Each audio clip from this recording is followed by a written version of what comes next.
الحمدللہ وکفا وسلام علی عبادہ الذین اصطفیٰ. درود بھیجیے محمد و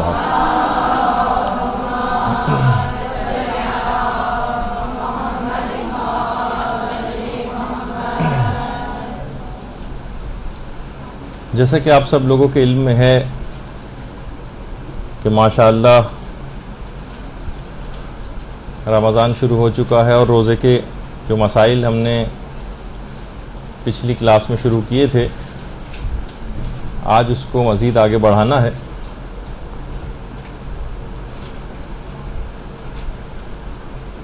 تو کچھ تو فقہی مسائل کا بیان پچھلی دفعہ ہو گیا تھا اور متفرق باتیں بیان کرتے ہوئے کہ سحری کس انداز کی ہونی چاہیے, کون سی دعائیں ہونی چاہیے,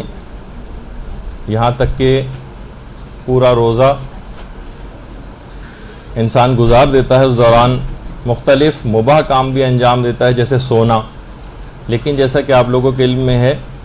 کہ خود رمضان المبارک میں روزے کی حالت میں سونا وہ خود بھی باعث ثواب ہے, ایک ایک سانس اس کی تسبیح کا حکم رکھتی ہے. یہ بھی کہا جاتا ہے کہ اگر کوئی شخص سو رہا ہو, یا مثلا یہ دو الگ الگ روایتیں ہیں, یا مثلا کوئی شخص بھول جائے کہ وہ روزے سے اور وہ کچھ کھا پی لے اور اسی طرح سے اپنے روزے کو تمام کر دے, تو اصل میں یہ پروردگار عالم نے اس کو کھلایا اور پلایا ہے. اور یہ بھی بات کہی جاتی ہے کہ جو شخص روزے ظہر کے وقت جو سو جاتا ہے حالت روزہ میں, تو پروردگار اس کو سوتے میں کھانا کھلاتا ہے اور پانی پلاتا ہے. یہی وجہ ہے کہ جب آپ سو کر اٹھتی ہیں دوپہر میں تو آپ دیکھتی ہیں کہ آپ کی بھوک اور پیاس بہت کم ہو چکی ہوتی. یہ ایک اس کا بڑا ایک فائدہ ہے. یعنی ہر لحاظ سے ہر منٹ اور ہر سیکنڈ اور ہر لحظہ پروردگار عالم آپ کو ثواب, فائدے, یہ سب کچھ دینا چاہتا ہے. اور عصر کے وقت علماء یہ فرماتے ہیں کہ انسان اگر غور کرے تو اس کی شہوت بھی بہت کم ہو جاتی ہے. بولنے کی شہوت وہ کم ہو جاتی,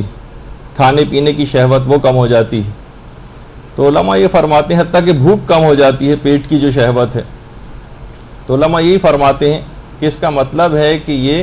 ہمارے پیٹ کی آواز بس یوں ہی سی ہے اور ہمیں اس کا زیادہ اسیر نہیں ہونا چاہیے. یہی وجہ ہے کہ جو حالت روزہ میں جو بھوک آپ کو لگتی ہے, بھوک کو روایات میں سفید موت بھی کہا گیا, لیکن ایک ایسی چیز ہے جس سے دل نورانی اور سفید ہو جاتا ہے. تو حالت روزہ میں جو بھوک آپ کو لگ رہی ہے, پیاس آپ کو لگ رہی ہے, اس سب کا بہت زیادہ فائدہ آپ کو اپنی عمومی زندگی میں صحت کے اعتبار سے بھی اور روحانی اعتبار سے بھی وہ سب کچھ ملتا ہے. اور علماء یہ فرماتے ہیں کہ خصوصاً غیر شادی شدہ افراد کو روزہ رکھ کر عفت حاصل کرنا چاہیے. اور ہمارے چھٹے امام پیغمبر اسلام سے نقل کرتے ہیں, اللہم صلی علی محمد و آل محمد, کہ روزے دار جب کسی کے سامنے سے گزرتا ہے تو اس کے سارے اعضاء تسبیح کرنے لگتے ہیں اور فرشتے اس پر درود بھیجنے لگتے ہیں. ہم کو پتہ نہیں چل رہا ہوتا, اگر ہماری چشم بصیرت کھل جائے اور ہماری برزخی آنکھ بہت سی چیزیں دیکھنے لگے تو ہم ان آوازوں کو اور اپنے اعضاء کی تسبیح کو بھی سن سکتے ہیں. فرشتوں کے درود کی ان آوازوں کو ہم سن سکتے ہیں. لیکن کیا کریں کہ مادیات کے جو دبیس پردے ہیں اور گناہوں کے جو پردے ہیں وہ ہم نے اپنی روح پر تہ در تہ سے چڑھائے ہوئے ہیں کہ یہ سب چیزیں ہم سننے سے محروم ہو جاتے ہیں. اور فرشتے جو اس پر درود بھیجتے ہیں تو اس کے متعلق بھی یہی بات کہی گئی کہ اصل میں جو فرشتوں کا درود ہے وہ آپ کے لیے طلب مغفرت ہوا کرتا ہے. فرشتوں کے درود کے معنی ہیں آپ لوگوں کے لیے طلب مغفرت. اچھا, اب دن گزرے گا اور یہاں تک کہ افطار کا موقع آ جاتا ہے. ہمارے ساتویں امام موسیٰ کاظم علیہ السلام فرماتے ہیں,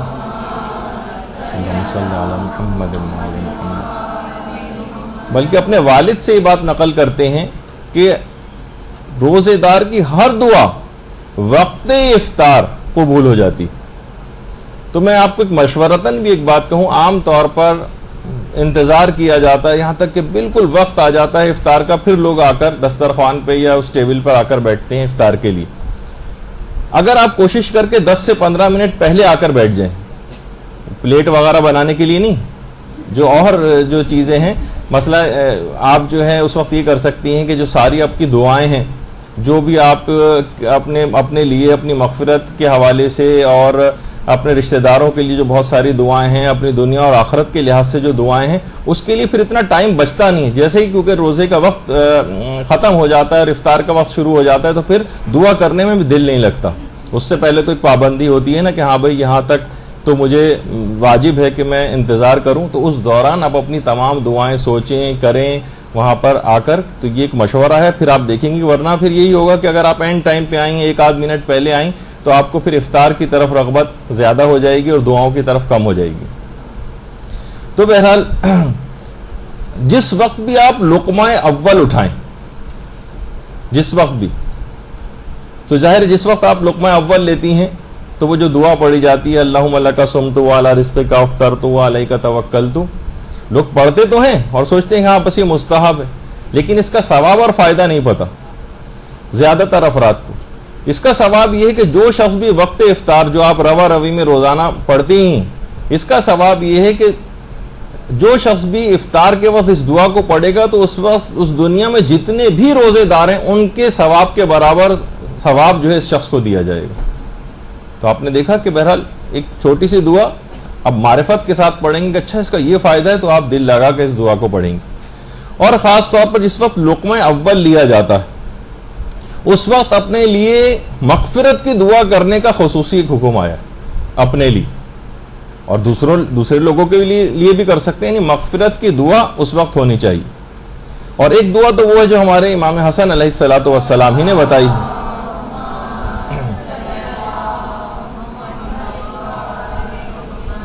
بہت سی جگہوں کے اوپر یہ دعا اس طرح سے لکھی ہوئی ہے، بسم اللہ الرحمن الرحیم یا واسع المغفرت اغفر لی۔ کچھ جگہوں پہ ہے بسم اللہ اللہم یا واسع المغفرت اغفر لی۔ تو بہرحال دونوں طریقوں سے صحیح ہے، کوئی سی بھی آپ مغفرت کی دعا اس موقع پر اگر کریں گے تو وہ بہت ہی زیادہ آپ کو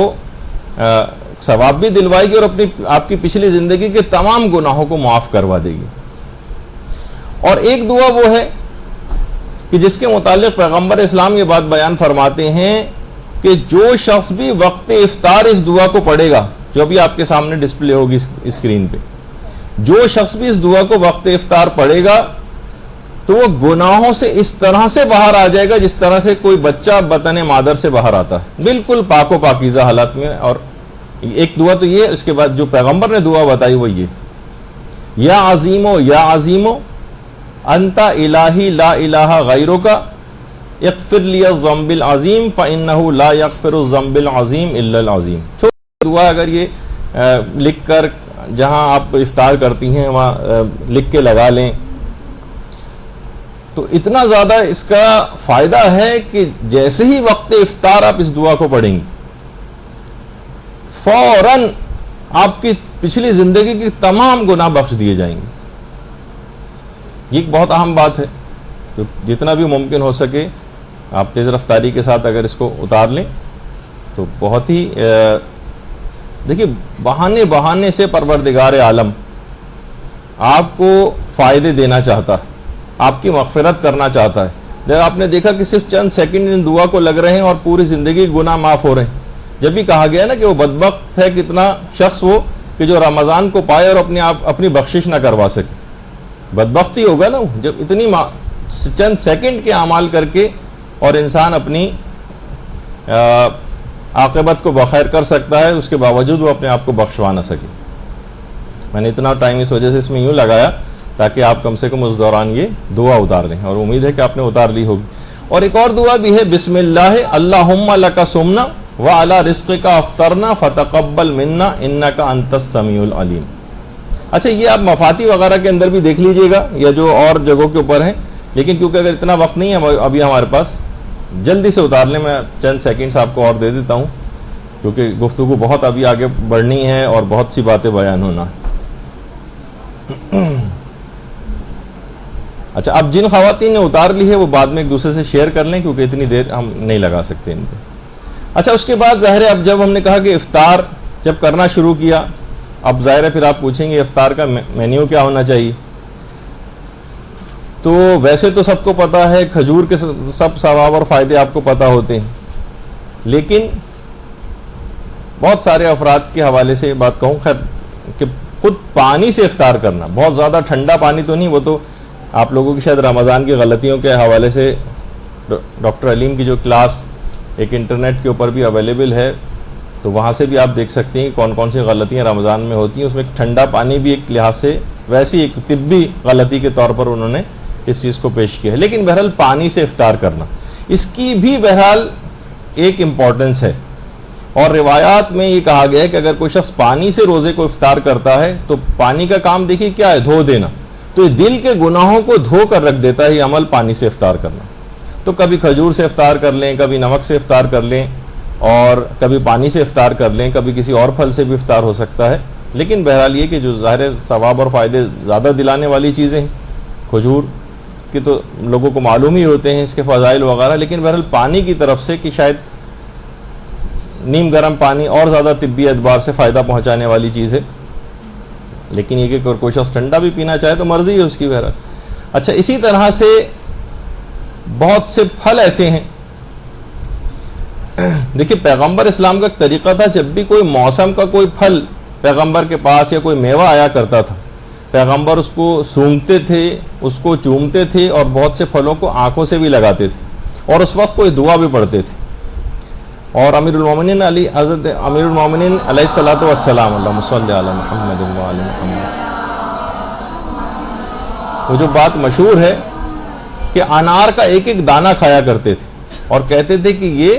جنت کا پھل ہے،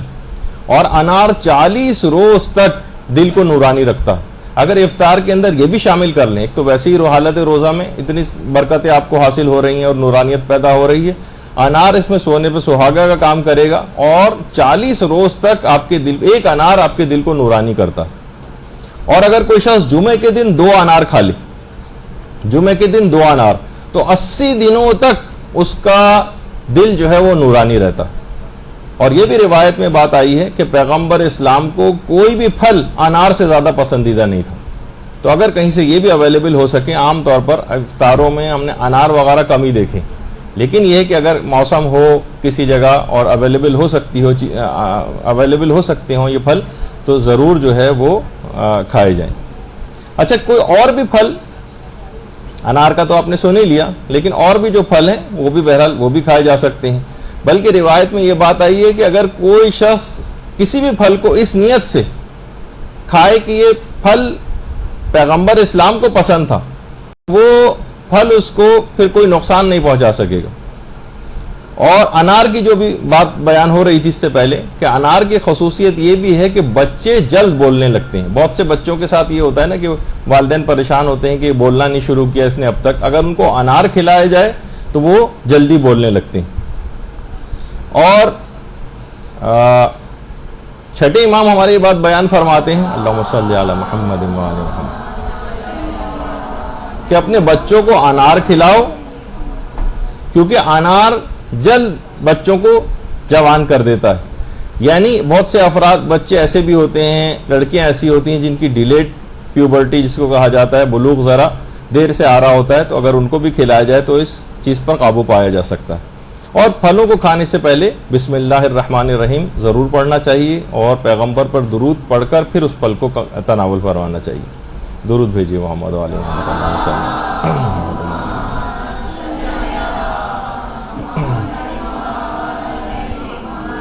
تو بچوں کے اعتبار سے بھی مختلف پھلوں کا بچوں کو عادی بنانا چاہیے، کیونکہ عام طور پر آج کل ہم یہ دیکھتے ہیں کہ بچے جنک فوڈ اور اس طرح کی چیزوں پہ زیادہ جا رہے ہیں، اور پھلوں کی طرف سے ان کی توجہ کم ہوتی چلی جا رہی ہے. اچھا، پھر ایک چیز اور بھی کھانے پینے کے حوالے سے، حالت روزہ میں اتنی کھانے پینے کی چیزیں دکھانی نہیں چاہیے اصولاً، لیکن بہرحال کہ ذرا ٹائم اچھا پاس ہو جائے گا آپ کا، وہ یہ ہے کہ چاول کے سلسلے میں ہمارے چھٹے امام یہ بات بیان فرماتے ہیں کہ اللہم صلی علی محمد وعلی محمد،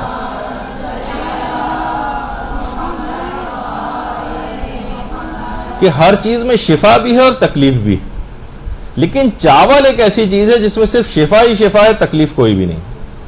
بہت سے حکیم حضراتوں کو ہو سکتا ہے کہ اس کے اوپر اعتراض ہو، لیکن یہ کہ بہرحال بہت سی روایت میں اس طرح سے بات بیان ہوئی. اور امام فرماتے ہیں کہ ہم اپنے بیماروں کا علاج چاول کے ذریعے کرتے ہیں. تو ایک بات یہ ہوئی، اور بہت سی آپ کو پتہ ہے کہ روایت میں یہ بات بھی آئی ہے کہ دیکھیے بہت زیادہ جو اسراف و تبذیر بعض اوقات اس حد تک معاملات پہنچ جاتے ہیں اور کھانا پھینکا جاتا ہے اور سڑ کر جاتا ہے. تو بہرحال یہ کہ بہت زیادہ پرخوری کرنا حالت روزہ میں کہ اتنا جو ہے مناسب عمل نہیں ہے. اور انسان افطار سے پہلے اور افطار کے بعد اگر جو اس کی حالت ہو جاتی ہے اس کے بعد بہت ساری چیزوں میں اس کا، جب ہی آپ نے دیکھا ہوگا کہ لوگ اول وقت پھر نماز بھی نہیں پڑھ پاتے، افطار کرنے کے فوراً بعد نڈھال ہو جاتے ہیں، بستر پہ جا کر پڑ جاتے ہیں اور بہت دیر بعد 2-3 گھنٹے کے بعد جا کر وہ شروع کرتے ہیں اپنی عبادت وغیرہ. حالانکہ نماز کا کتنا حکم تھا کہ اس کو اول وقت میں بلکہ بغیر افطار کیے جو ہے آپ پہلے نماز پڑھیں اور پھر کھانا کھائیں، افطار کریں. لیکن کیا ہے کہ بہرحال لوگ اتنا زیادہ اس میں ایسی صورتحال کا شکار ہو جاتے ہیں جو کہ مناسب نہیں. یا اتنا ہلکا افطار کریں، یا کم سے کم یہ کہ آپ کوشش کر کے اگر آپ فوراً افطار کے بعد نماز کے لیے کھڑے ہو جائیں تو اول وقت کا بھی آپ کو ثواب مل جائے گا. اور دوسرا یہ کہ جو اس میں سستی اور کاہلی، شاید یہ کہ اس کے فلسفے کے بھی خلاف ہو جائے روزے کے، بہت زیادہ کھانا بھی، کہ پروردگار عالم جو ایک خاص مقدار میں کمی کروانا چاہتا ہے آپ سے، شاید یہ کچھ روزے کے کسی فلسفے سے کسی حد تک متصادم بھی ہو جائے شاید. تو بہرحال اعتدال کی راہ وہ جو ہے وہ زیادہ مناسب ہے. اچھا آپ خود یہ دیکھ سکتی ہیں بہت سی چیزیں، خواتین ہیں گھروں کے کھانے جو ہے وہ پکا رہی ہیں، افطار پکا رہی ہیں، آپ خود دیکھ سکتی ہیں کہ کون کون سی ایسی چیزیں جو ہلکے پھلکے ہم یعنی جس میں ذرا ٹیبل بھری ہوئی نظر آئے، روزے دار کو ذرا اطمینان بھی ہو کہ کھانے کی نہیں کوئی چیزیں، لیکن ہیلدی ایٹنگ یہ اگر ہو تو آپ یہ خود دیکھیں جو مناسب ہو، کیونکہ بہت زیادہ تلی ہوئی چیزیں اور سب کچھ نقصان کرتی ہیں اور اس کے بعد بہت سے لوگ بیمار بھی ہو جاتے ہیں اور پھر اگلے روزے بھی اس طرح سے چھوڑنے پڑ جاتے ہیں ان کو. اچھا اب دیکھیے جتنی بھی اس قسم کی چیزیں ہیں ان سب کے متعلق ہے کہ یہ تمام کھانے جو آپ کھا رہی ہیں، اس سے پہلے بھی ایک دفعہ ذکر ہو چکا، تو ہر سال میں اس کا بار بار ذکر کرتا ہوں یہ بات یاد دہانی کے لیے کہ جو چیز آپ زیادہ کھائیں گی وہ ویسے ہی اثرات آپ کے اوپر ڈالے گی. وہ چیز گوشت کھانے کے جو زیادہ عادی ہو جاتے ہیں وہ بہت شقی القلب ہو جاتے ہیں، یعنی سخت دل ہو جاتا ہے ان کا. جو مرغی کھانے کے بہت زیادہ عادی ہوتے ہیں ان کے ساتھ مسئلہ یہ ہوتا ہے کہ ان کے اندر مرغیوں جیسی ہی صفات پیدا ہونے لگتی ہیں. آج کل چکن بہت زیادہ کھائی جاتی ہے نا، انسان ہر وقت بس جس طرح ایک مرغی ہے وہ ہر وقت دانے چگنے کی فکر کے اندر رہتی ہے، تو انسان بھی بس ہر وقت پیسہ کمائی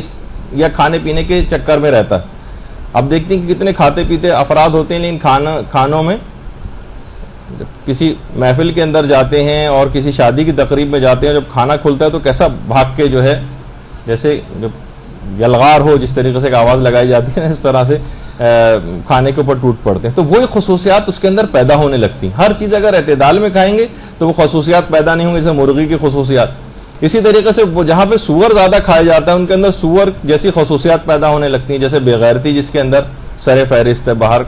جو کافر ممالک ہیں اس میں جو سور کھانے والے افراد ہیں یہ ایک چیز ان کے اندر پیدا ہونے لگتی ہے. شقی القلب، جیسے کہ آپ نے گوشت کھانے سے انسان زیادہ بن جاتا ہے. اس سے زیادہ فی الحال کوئی شقی القلب ہم کو نظر نہیں آیا جس کو پھانسی ہو چکی ہے، صدام حسین. لیکن بہرحال یہ کہ بہت سی چیزیں کہ مرغوب ترین اس کا یہ تھا کہ ہر وقت گوشتی کا مثلا کھاتا رہتا تھا.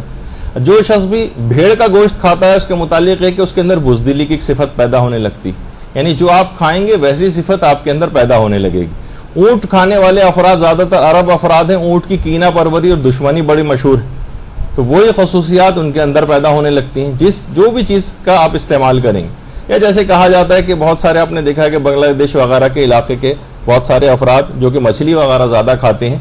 تو وہ اسی طریقے سے اس طرح مچھلیاں ایک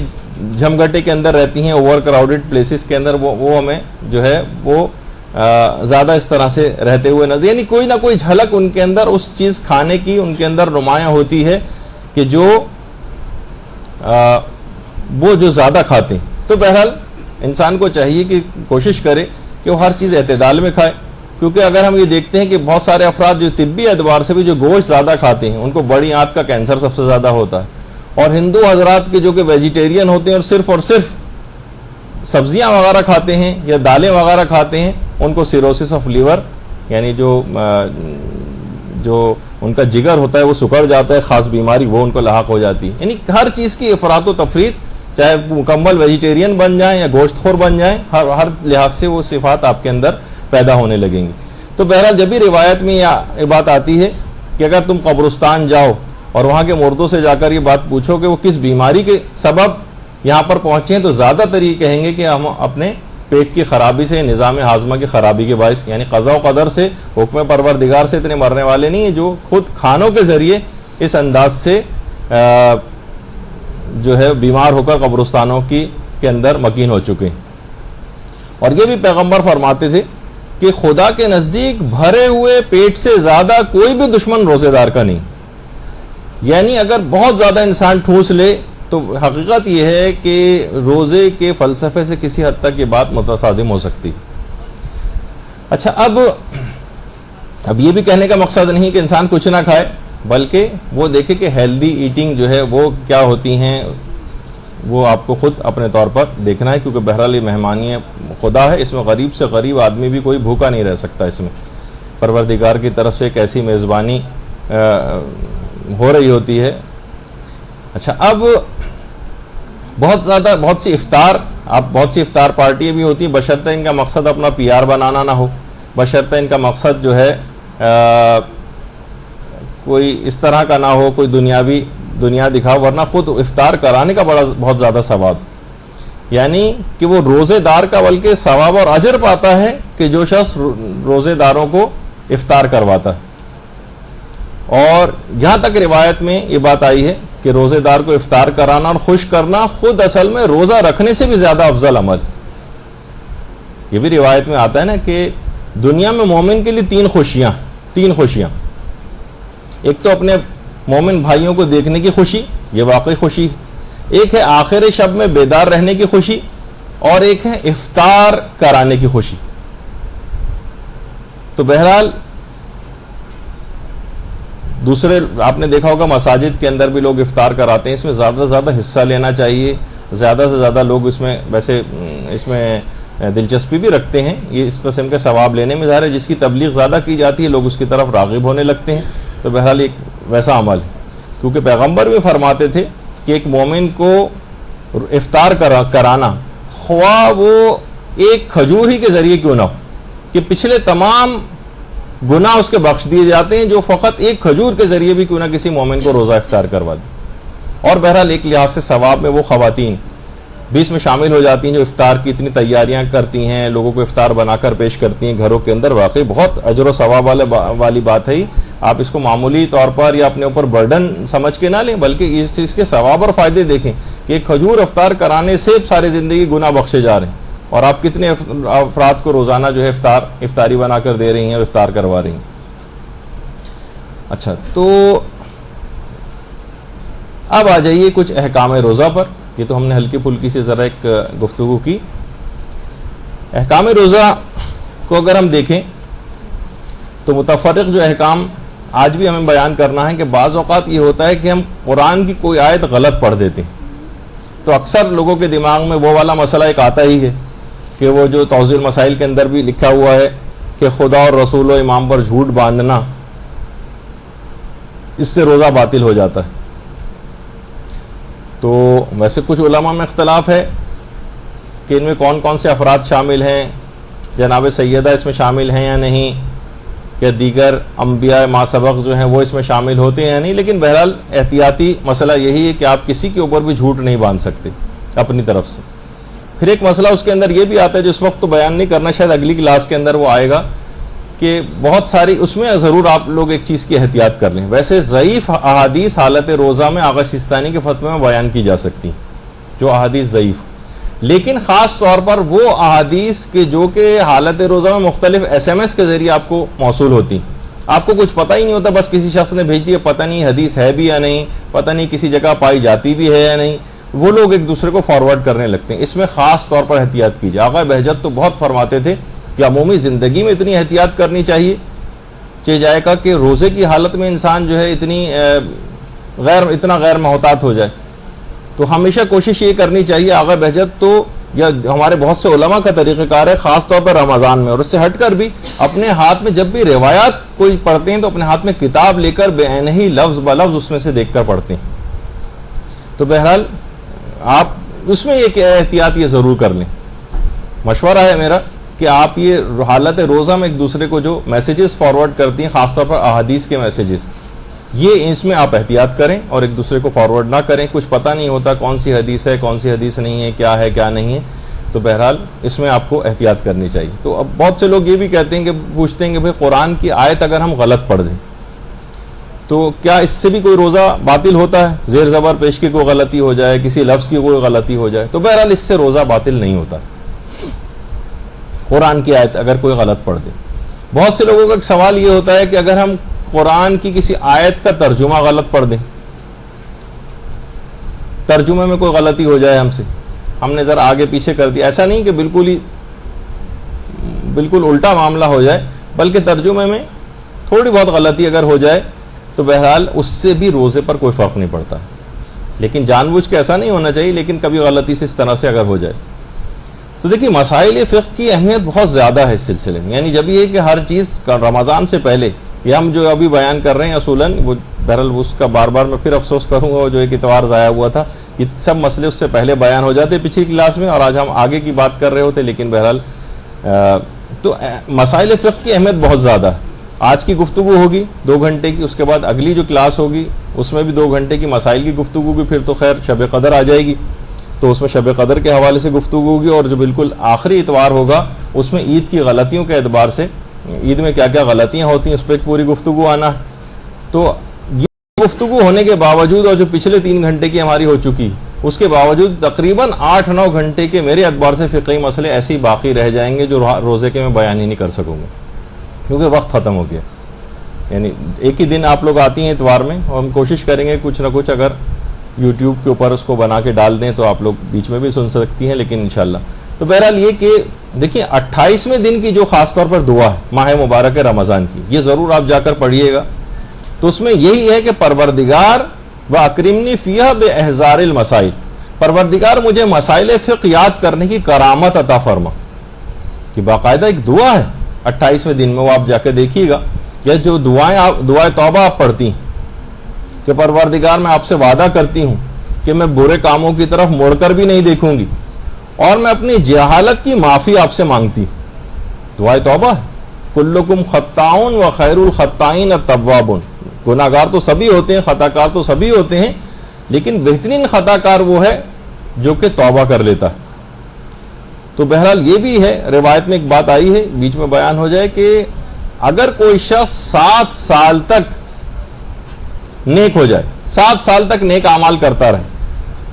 تو باقی کی پوری زندگی کا پروردگار ضامن ہو جاتا ہے. بس 7 سال آپ اپنے ٹھیک طور پر گزار لیا آپ نے، تو باقی زندگی کا پروردگار ضامن ہوتا ہے. تو ایک دفعہ آپ کوشش کریں.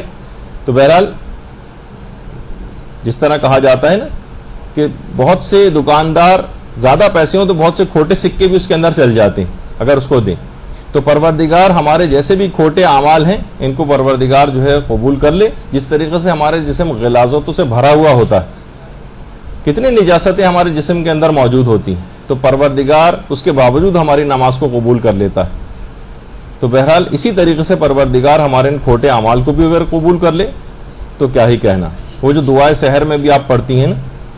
کہ پروردگار اگر فقط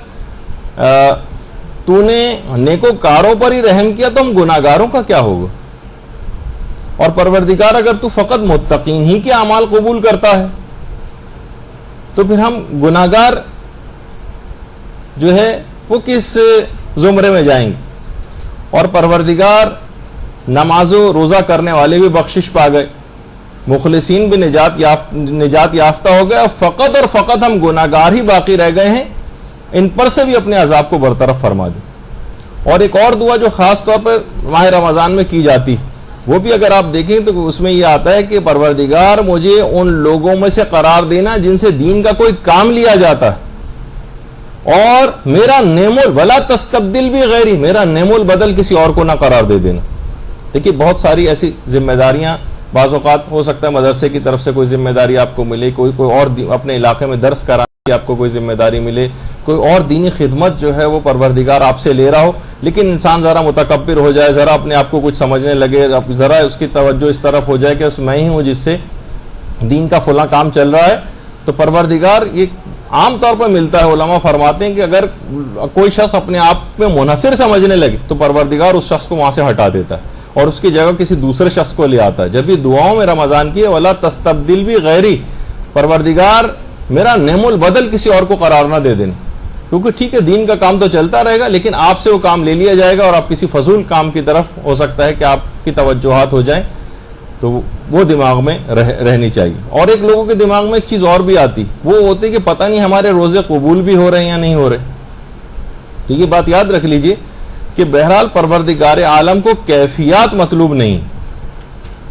بہت ساری دیکھیے چیزیں ایسی ہوتی ہیں کہ ہمیں دعاؤں میں ہو سکتا ہے وہ مزہ نہیں آ رہا ہو، ہمیں نمازیں پڑھنے میں وہ مزہ نہ آ رہا ہو، ہمیں روزہ رکھنے میں وہ مزہ نہ آ رہا ہو، بعض اوقات مزہ آنے لگتا ہے تو ایک اور خطرہ لاحق ہو جاتا ہے جو میں شب قدر کی گفتگو میں انشاءاللہ آپ لوگوں کی خدمت میں پیش کروں۔ کیفیات پروردگار کو مطلوب نہیں۔ بعض اوقات ہم یہ سوچتے ہیں کہ یہ تو جس طرح گن پوائنٹ پہ روزہ رکھوایا جا رہا ہے ہم اس طرح سے روزہ رکھ رہے ہیں، نمازیں گویا ایسے ہی پڑھ رہے ہیں، فجر کی نماز تو ایسے ہی پڑھتے نظر آتے ہیں کہ جیسے بہت ہی مجبوری کی حالت میں پڑھی جا رہی۔ تو علماء یہ فرماتے ہیں کہ پروردگار کوئی اس طرح کی کیفیات مطلوب نہیں، ہو جائے تو بہت اچھا ہے، مزہ آنے لگے، آپ کی خود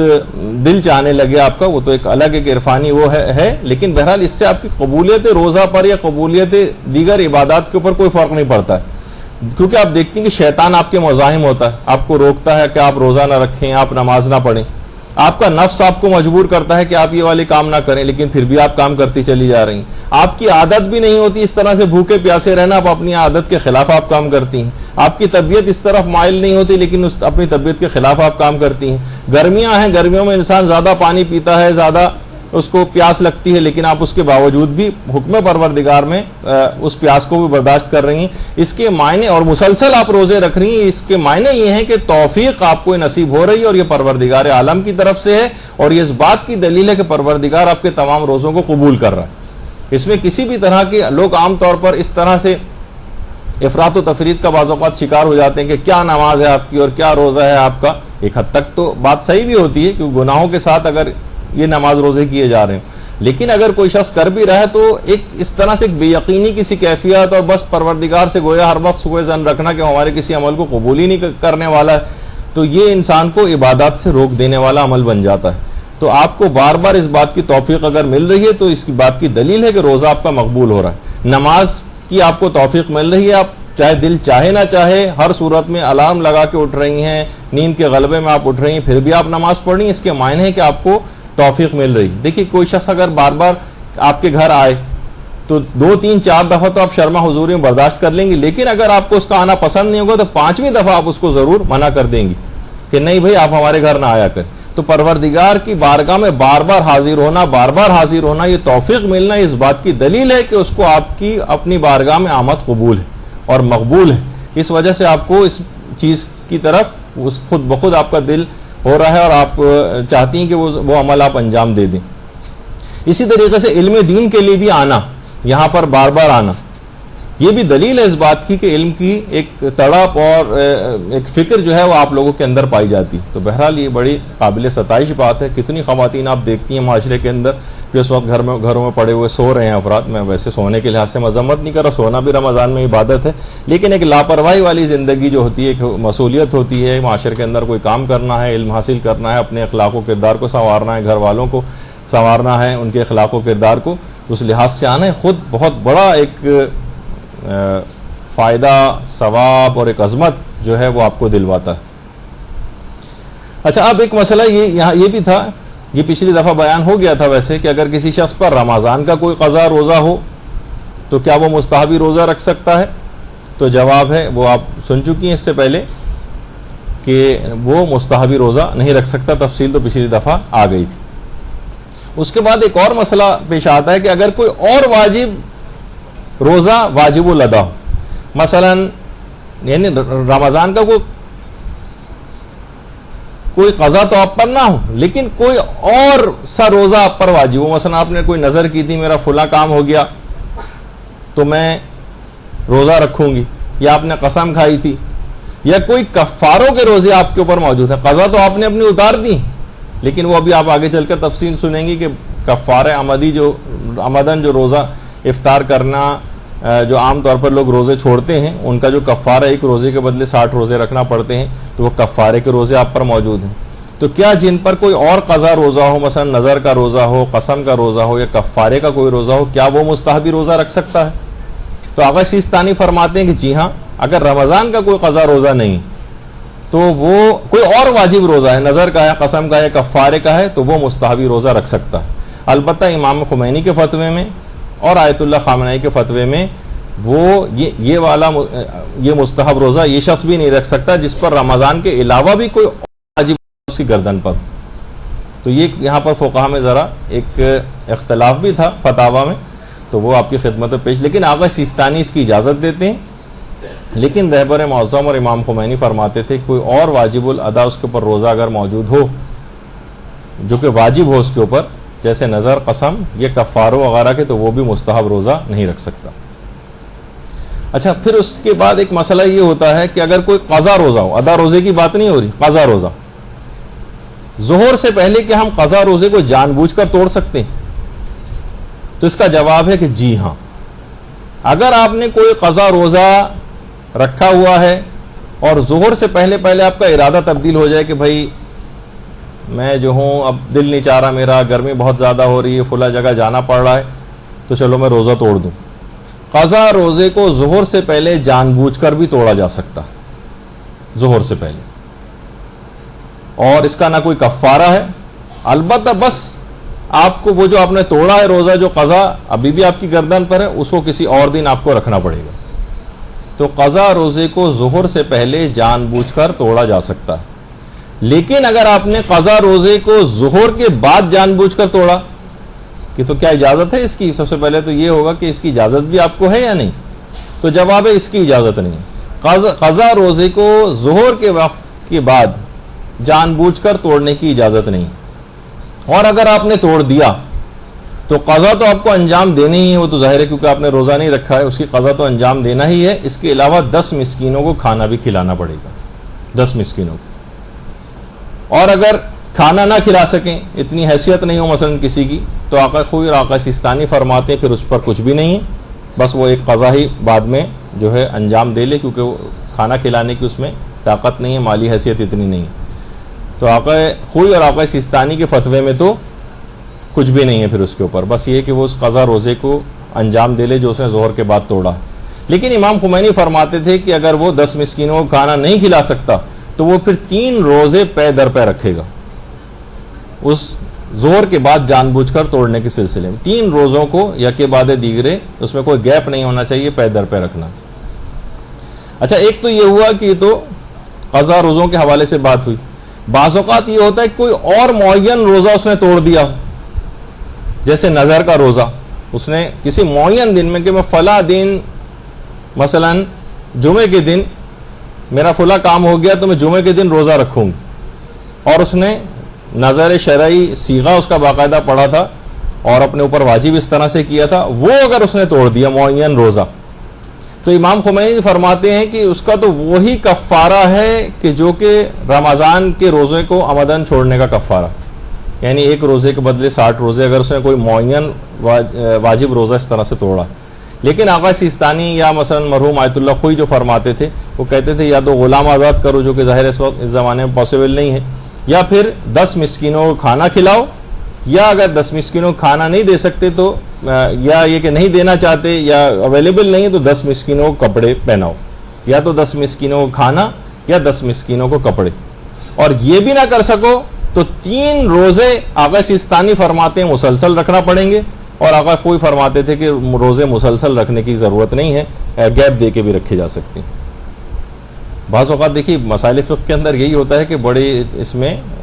ضروری بھی نہیں کہ بالکل ابھی سنتے ہی آپ کو پورے ذہن ذرا نشین بھی ہو جائیں، کاپیوں میں اچھی طرح سے نوٹ کر لیں، اس کے بعد جب موقع آئے تو نکال کے دیکھ لیں، اور کہیں بتانے کا مسئلہ ہو تو پھر آپ کو باقاعدہ یاد بھی کرنا پڑیں گے۔ یعنی اگر کوئی معین روزہ آپ نے توڑا، کوئی مقررہ روزہ کہ فلاں دن ہی میں رکھوں گے اور اسی دن آپ نے توڑ دیا، تو امام خمینی تو فرماتے ہیں کہ وہی 60 روزے والا کفارہ جو ہے وہ کرنا پڑے گا اس کو، جس کی تفصیل ابھی آگے چل کر بھی آئے گی۔ اور آقا سیستانی اور آقا خوئی فرماتے ہیں کہ 10 مسکینوں کو کھانا یا 10 مسکینوں کو کپڑے پہنانا. یہ بھی نہ کر سکو تو آغا سیستانی فرماتے ہیں 3 روزے مسلسل رکھو, اور آغا خوئی کہتے تھے کہ مسلسل رکھنے کی ضرورت نہیں, گیپ دے کے بھی رکھے جا سکتے ہیں. اچھا, اب اگر کوئی شخص جان بوجھ کر کسی نے روزے نہیں رکھے, جیسے کہ پچھلی دفعہ بھی بات بیان ہوئی تھی کہ بہت سارے افراد اس طرح سے ہوتے ہیں کہ جناب نہیں رکھ رہے روزے, معمولی سے نزلہ ہو گیا روزہ چھوڑ دیا, ہلکی سی کھانسی ہوئی روزہ چھوڑ دیا, کہیں جانا پڑ گیا روزہ چھوڑ دیا, امتحان ہوا روزہ چھوڑ دیا. یعنی جہاں پر اس کو رکھنا ہی واجب تھا اور کوئی شرعی عذر اس کے پاس نہیں تھا, اور عمدن جان بوجھ کر لاپرواہی میں جو روزے چھوڑ دیتے ہیں, تو علماء فرماتے ہیں کہ اس کو 3 اختیارات ہیں. یا تو غلام آزاد کرے, جو کہ ظاہر آج کل قابل عمل نہیں, یا پھر وہ 60 روزے رکھے, 60 روزے, یا پھر 60 روزے نہ رکھ سکے تو 60 مسکینوں کو کھانا کھلائے. یا تو 60 ہر روزے کے بدلے, ایک تو قضا روزہ ہی انجام دینا ہے, جو تم نے روزہ چھوڑا تھا اس کی ایک تو قضا کرو, اس کے بعد جو تم پہ پینلٹی لگی وہ 60 روزے. اچھا, 60 روزے میں بھی 31 روزے تو پے در پہ رکھنے, یعنی ایک بھی گیپ نہیں ہونا چاہیے. یہاں تک کہ آپ نے 28 روزوں کے بعد ایک گیپ دے دیا تو اب وہ روزے دوبارہ 0 سے 1 سے سٹارٹ کرنا پڑیں گے اور پھر لے کر آنے پڑیں گے, وہ سارے نل اینڈ وائٹ غلط ہو گئے سارے. یعنی یہ جو کفارہ ہے, یعنی اتنا ہی اہم ترین, آپ دیکھیں آپ کی نماز قضا ہو جاتی ہے تو آپ بس وہی نماز پڑھتی ہیں, لیکن روزے کے اندر یہ مسئلہ نہیں ہے. روزہ اگر آپ نے اس طرح سے چھوڑا ہے, نماز تو جان بوجھ کے بھی اگر آپ نے ترک کی تھی تو بس وہ ایک ہی نماز پڑھنا, لیکن روزے کے اندر اس کی خصوصیت یہ ہے کہ ایک روزے کے بدلے 60 مسکینوں کو کھانا دینا پڑے گا, کھانا کھلانا پڑے گا. اور 60 مسکینوں کو کھانا نہ نہیں 60 روزے رکھنا پڑیں گے پہلے, 60 روزے نہ رکھ سکیں تو 60 مسکینوں کو کھانا کھلانا پڑے گا.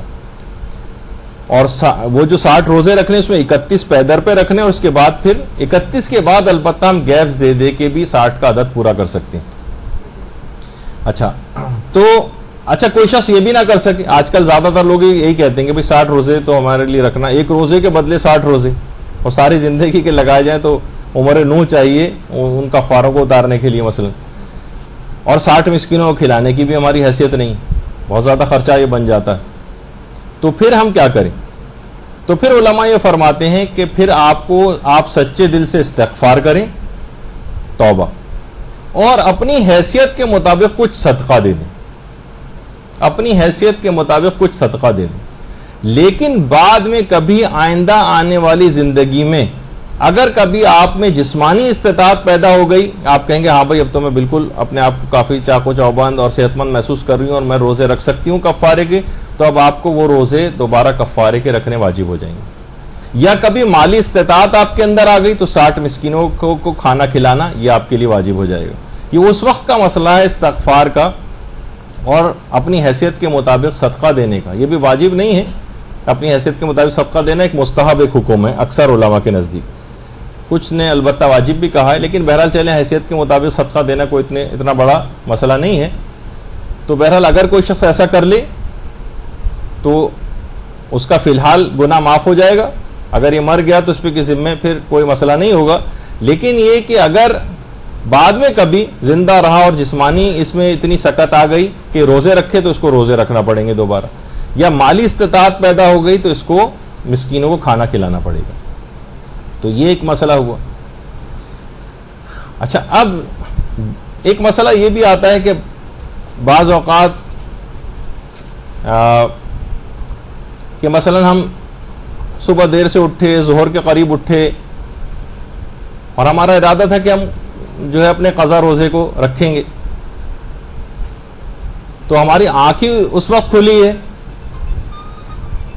کہ ظہر سے پہلے یا مثلا 11 بجے اور 12 بجے, تو کیا ہم قضا روزے کی نیت ظہر سے پہلے کر سکتے ہیں؟ تو اس کا جواب ہے کہ جی ہاں, آپ قضا روزے کی نیت ظہر سے پہلے کر سکتی ہیں.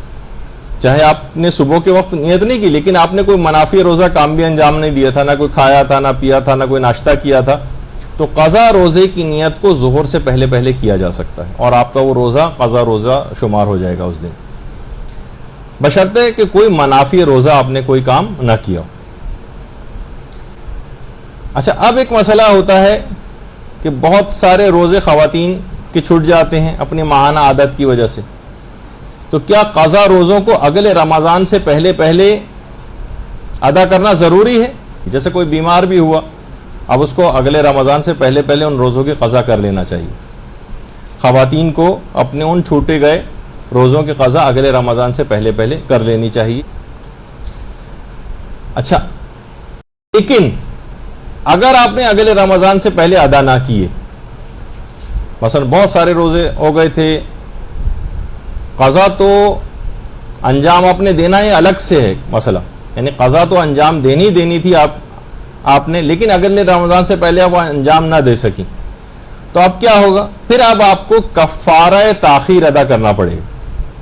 اگلے رمضان سے پہلے پہلے۔ بہت سی خواتین ایسے ان کی پچھلی زندگی کو بہت سے روزے اس انداز سے قضا ہوئے پچھلے سالوں میں، اور انہوں نے بس قضا وہ جمع ہوتے گئے، لیکن کیا ہے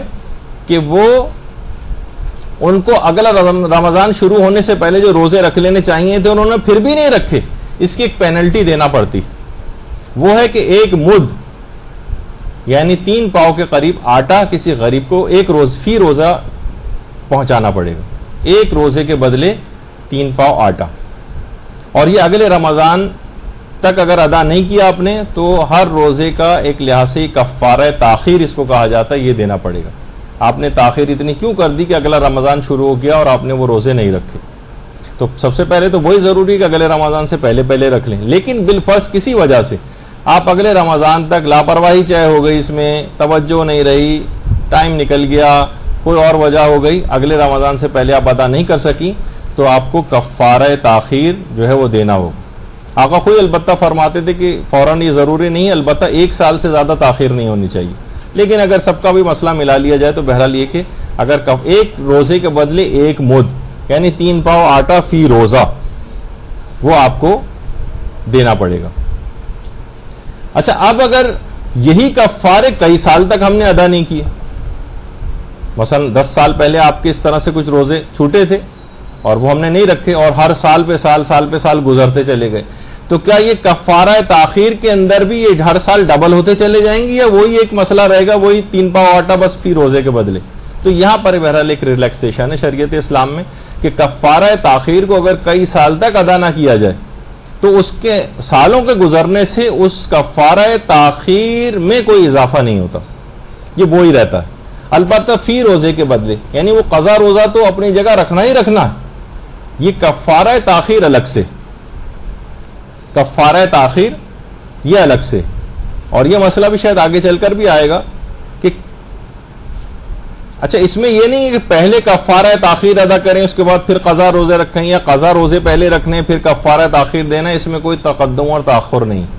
چاہیں تو جو پہلے کام کر لیں وہ آپ کی مرضی ہے، بہرحال الگ سے وہ ایک واجب رہے گا کہ فی روزہ 3 پاؤ آٹا، یہ تقریباً 1 کلو ہی کر لیں اس کو احتیاطاً، فقیر کو فی روزہ، یعنی اگر کسی کے 30 کے 30 روزے اس طرح سے چھوٹ گئے تھے یا اس نے نہیں رکھے، جتنی بھی کیلکولیشن وہ کرے کہ 50 روزے ہیں تو 50 کلو آٹا پہنچانا پڑے گا غرابہ تک۔ اچھا، اب ایک مسئلہ یہ جو بھی آپ نے سنا کہ روزوں کے کفاروں کا جو مسئلہ ہے کہ 60 مسکینوں کو کھانا کھلانا، تو کیا کفارے میں ہم یہ نہیں کر سکتے اس کو پیسے دے دیں؟ ہم حساب لگا لیں گے بھئی کتنا بنتا ہوگا اتنے ہم نے پیسے دے دی،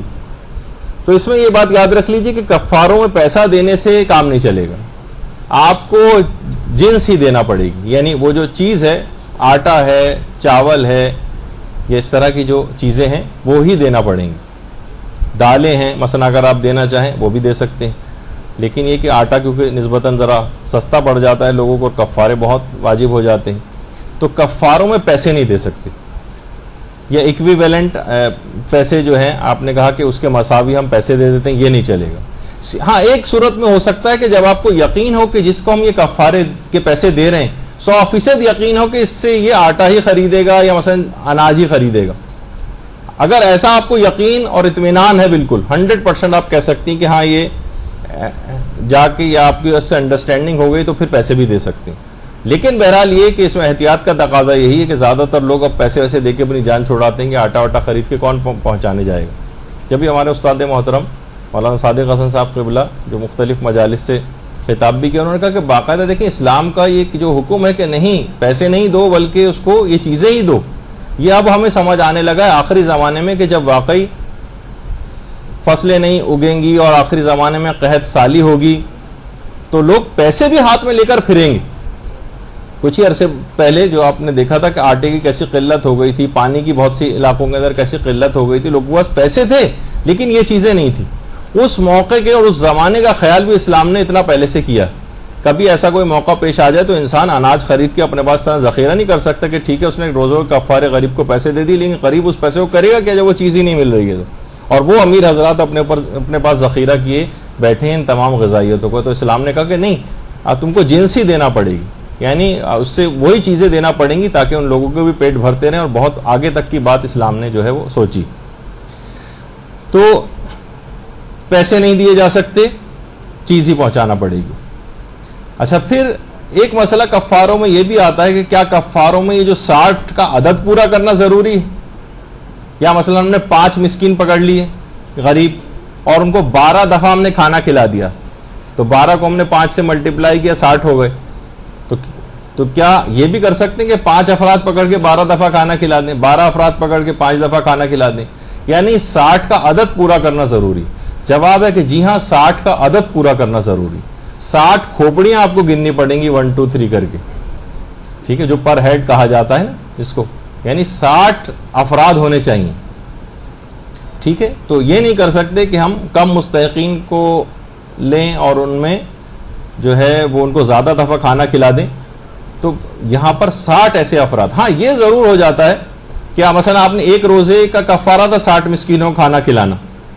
تو ہم نے 60 لوگ جمع کر لیے, ان کو بلا لیا یا کسی جگہ ارینجمنٹ ان کا کر دیا, یا 60 الگ, یہ بھی ضرور نہیں ایک جگہ پہ بیٹھے ہوئے ہوں. ایک گھر ہے اس میں 5 غریب افراد رہتے ہیں, ایک گھر ہے اس میں 4 غریب افراد رہتے ہیں, اس طرح سے کرا کے بھی آپ 60 کا عدد مکمل کر سکتی ہیں. ایک جگہ پہ بیٹھا ہونا ضروری نہیں ہے ان سب کا.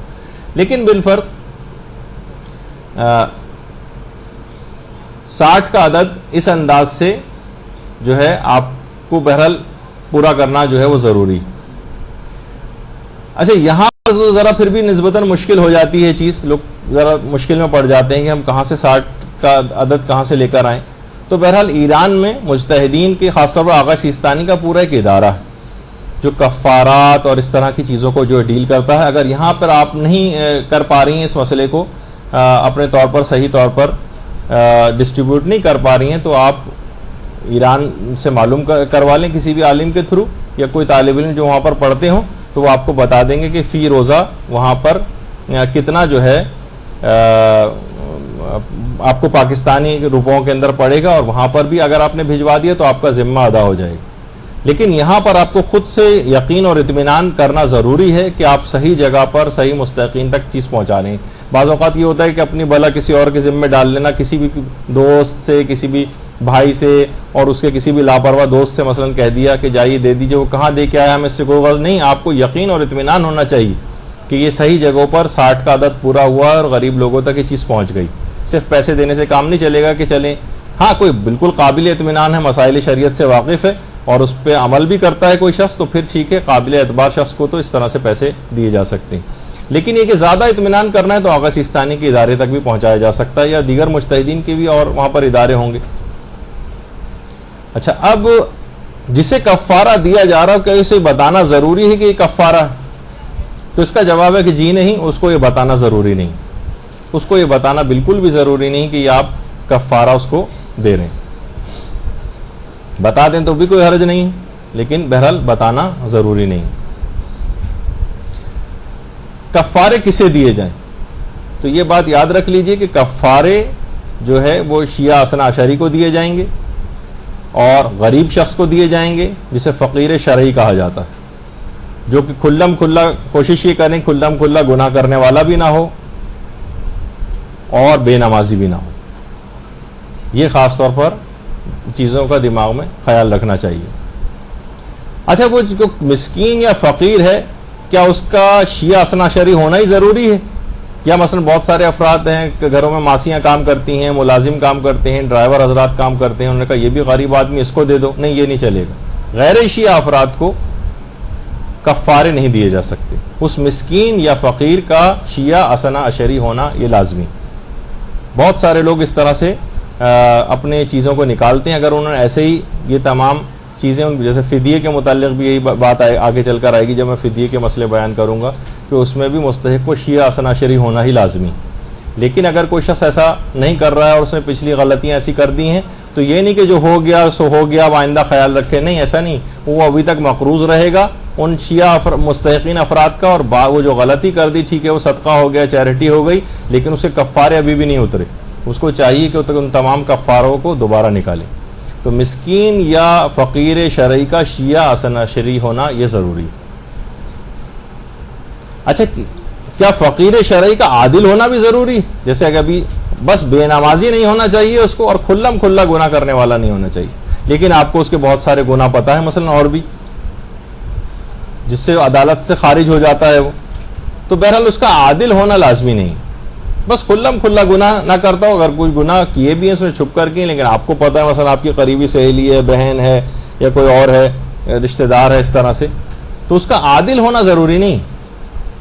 کہ نہیں آپ کہیں کہ بالکل پرفیکٹ ایک گناہ بھی جو نہ کرتا ہو تو پھر وہ سارے کفارے ایسے کے ایسے ہی رکھے رہ جائیں گے آپ کے پاس اور کوئی فرد ایسا نہیں ملے گا. تو بہرحال عادل ہونا لازمی نہیں ہے. بس اس بات کا خیال کر لیں کہ بے نمازی نہ ہو اور کھلم کھلا گناہ کرنے والا نہ. مثلا عورت ہے وہ بے پردہ نہ ہو، مرد ہے وہ داڑھی منڈا نہ ہو، اور اس طرح سے.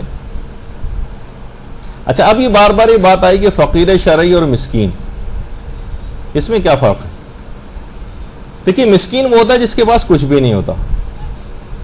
بیچارے آپ نے دیکھا ہوگا روڈ کے کناروں پہ لوگ لیٹے ہوئے ہیں، کچھ بھی ان کے پاس نہیں. ہاں پروفیشنل ہیں تو ہو سکتا ہے ان کا بینک بیلنس کسی جگہ پر ہو، لیکن عام طور پر جو ہمیں نظر آتے ہیں بیچارے ہیروئنچی ٹائپ کے، یا جو بہرحال اس کا شیعہ اثنا عشری ہونا تو لازمی ہے. ایسا نہ ہو کہ ہیروئنچی کو مثلا پکڑا دیا جائے کوئی بھی جو روڈ پہ لیٹے ہوتے ہیں. لیکن میں یہ بتانے کے لیے کہ جن کے پاس کچھ بھی نہیں ہوتا وہ مسکین. اور ایک ہوتا ہے فقیر شرعی. فقیر شرعی کیا ہوتا ہے؟ کہ جس کے پاس بہت کچھ ہو لیکن اس کے اخراجات اس کی جائز آمدنی سے زیادہ ہوں. خرچہ اس کا زیادہ ہو جاتا ہے، کہیں نہ کہیں سے اس کو قرضہ لینا ہو سکتا ہے. اس کی 30 40 50 ہزار روپے سیلری ہو، کراچی میں رہ رہا ہے وہ، لیکن خاندان بڑا ہے اس کا، دیگر اور بھی اخراجات ہیں، دواؤں کے خرچے ہیں، بہت ساری اور چیزیں ہیں، بچوں کی اسکول کی فیسیں ہیں، کرائے پہ مکان میں رہتا ہے وہ، والدین کو بھی سپورٹ کرتا ہے، بہن بھائیوں کو بھی کرتا ہے. 40 50 ہزار بھی کم ہے.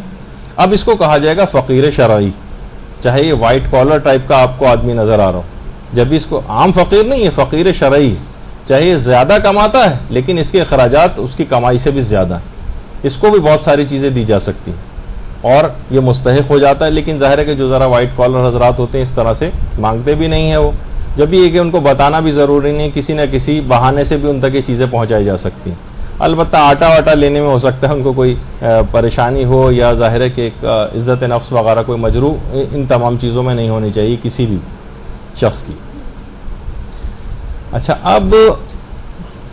فدیے، ویسے تو فدیے کا مسئلہ بھی چاہیں تو ابھی ہم چھوڑ دیتے ہیں کیونکہ فدیے کی بھی بہت سارے مسئلے اس طرح کے ہیں کہ جو پوری فدیے کی گفتگو انشاءاللہ اگلی نشست میں ہماری آئے گی. اور اس میں بہت ہی بڑی غلطی فدیے کے اندر ہو رہی ہے. عام طور پر جو بہت سارے افراد ہوتے ہیں جو بیمار ہیں، مثلا وہ سوچتے ہیں کہ بیمار ہیں تو چلو ابھی ہم فدیہ نکال دیں. روزے جیسے رکھتے جا رہے ہیں، روزے نہیں رکھ پا رہے ہیں، ان کا فدیہ نکالتے چلے جا رہے ہیں. یا رمضان کے بعد انہوں نے 30 کے 30 روزوں کا فدیہ نکال دیا، تو یہ سب غلط ہو جاتا ہے. ابھی میں جب انشاءاللہ اس کے مسئلے بتاؤں گا. فدیے کے اندر تو تقریباً ایسا لگتا ہے کہ 100% لوگ ہی غلط فہمی اور غلطی کا شکار،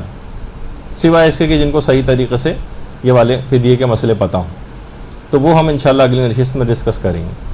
اب ایک مسئلہ اور ہوتا ہے کہ کیا حالت روزہ، مثلا کسی کا گلا خراب ہے، لوگ کھنکارتے رہتے ہیں، کیا حالت روزہ میں غرارے کرنے کی اجازت ہے؟ یہ ایک مسئلہ ہے. تو اس کا جواب یہ ہے کہ جی ہاں، حالت روزہ میں غرارے کرنے کی اجازت ہے، بس شرط یہی ہے کہ پانی حلق سے نیچے نہ اترے. حلق سے اگر پانی نیچے اتر گیا، یعنی آپ نے اس طرح سے غرارے کیے اور اپنے گلے پہ کنٹرول نہیں رکھ پائے اور کچھ پانی حلق سے نیچے اتر گیا، تو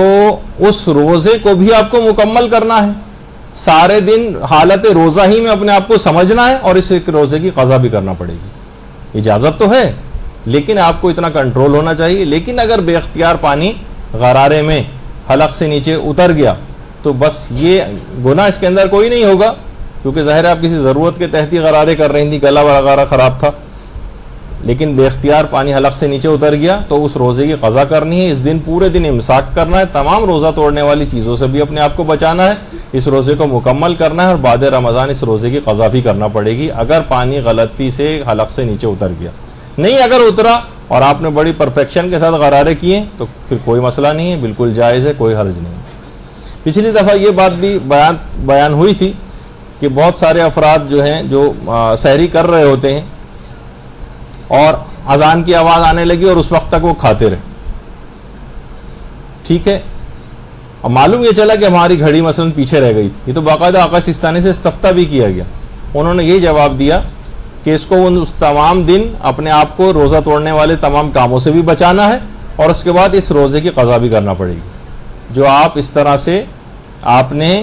چاہے گھڑی پیچھے رہ گئی تھی یا کوئی اس طرح کا عذر بھی تھا، لیکن اس وقت آپ کھاتے پیتے رہے جبکہ روزہ کا وقت ختم ہو چکا تھا، روزہ یعنی شروع ہو چکا تھا، یعنی روزہ کا ٹائم آ چکا تھا اور روزہ شروع ہو چکا تھا، اس کے بعد تک آپ کھاتے پیتے رہے، چاہے کہ آپ کو بعد میں پتہ چلے کہ گھڑی پیچھے رہ گئی تھی.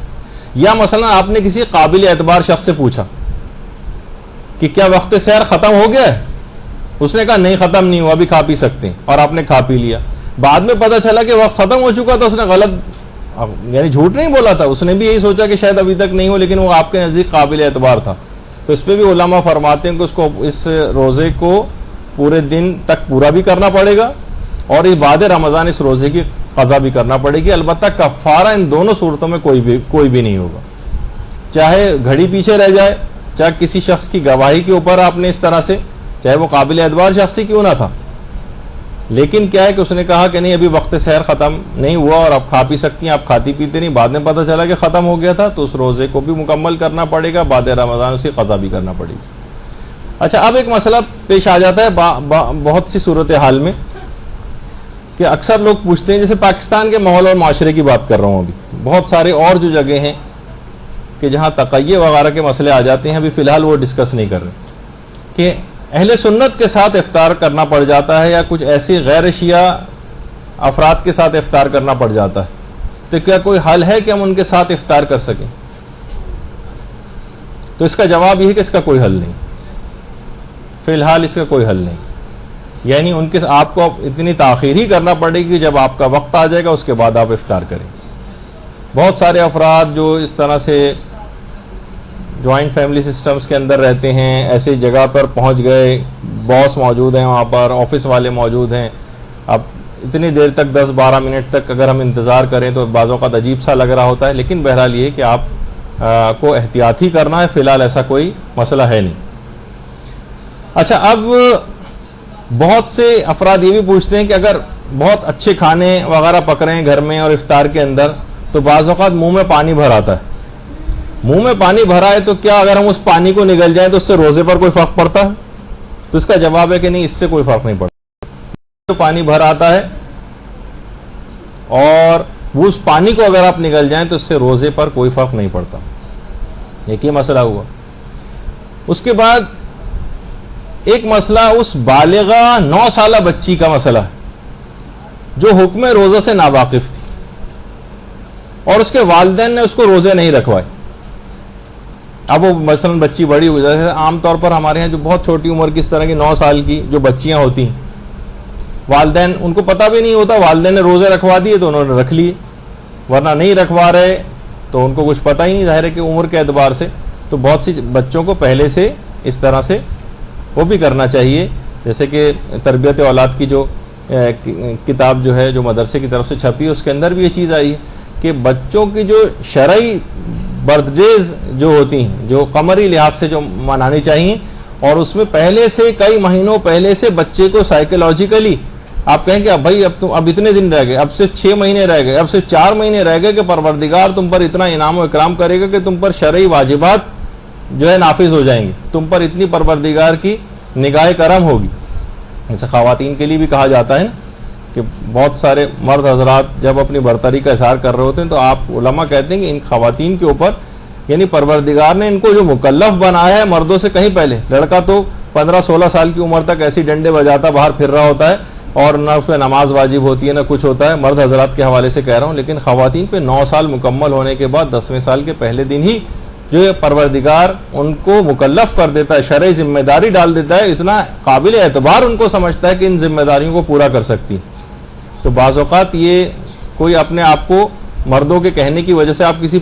ذہنی پستی کا شکار نہ ہو. آپ کی اپنی ایک عظمت ہے پروردگار کی نگاہ میں, جو آپ کو عمر کے اعتبار سے اس انداز سے کہ آپ مسلح پر 9-10 سال کی بچی نظر آتی, جبکہ 15-16 سال کا لڑکا کیلنڈروں کی طرح سے باہر آورا گردی کر رہا ہوتا ہے بعض اوقات. تو بہرحال تو ایسی بچی جو 9 سال کی ہو چکی اور وہ حکم روزہ سے بھی ناواقف ہے, اور والدین حضرات جنہیں اس کو روزے نہیں بھی رکھوائے, تو کیا اس بچی کو قضا اور کفارہ دونوں انجام دینے پڑیں گے؟ تو اس کا جواب ہے کہ صرف جب بعد میں جب اس کو اتنی سمجھ آ گئی, اس نے روزے رکھنے شروع کر دیے, تو یہ کیلکولیشن کرے گی, اور جو روزے اس نے بلوغ کے بعد نہیں رکھے فقط ان کی قضا انجام دینی ہے, کفارہ اس کے اوپر کوئی بھی نہیں آئے گا. البتہ والدین اس لحاظ سے جو مزاحم ہوئے ہیں, بعض اوقات 9-10 سال کی جو عمر کے لحاظ سے بالغ ہو چکی ہیں بچیاں اور وہ روزہ رکھنا چاہتی ہیں, تو مزاحم ہو جاتے ہیں, خاندان والے آ جاتے ہیں اور صورت میں لعنت ملامت کرتے ہیں والدین کو, کیوں اتنی چھوٹی سی بچی کو مصیبت میں ڈال دیا اور روزہ رکھوا دیا. یعنی پروردگار عالم گویا ان چیزوں سے مصلحتوں سے واقف نہیں, ہم زیادہ اس بچی کی مصلحت سمجھتے ہیں کہ یہ جسمانی اعتبار سے اس قابل نہیں کہ روزہ رکھ سکے, معاذ اللہ. تو بہرحال اس میں یہ مسئلہ یہ ہوا کہ اگر کبھی ایسا موقع پیش آ جائے تو اس بچی کو فقط قضا انجام دینا پڑے گی, کفارہ اس کے اوپر کوئی بھی نہیں ہوگا. اچھا, اب اس کے بعد ایک مسئلہ اور اس میں بیان کر دیا جائے کہ اگر کسی شخص پر خود اپنے ماہ رمضان کے قضا روزے باقی ہوں.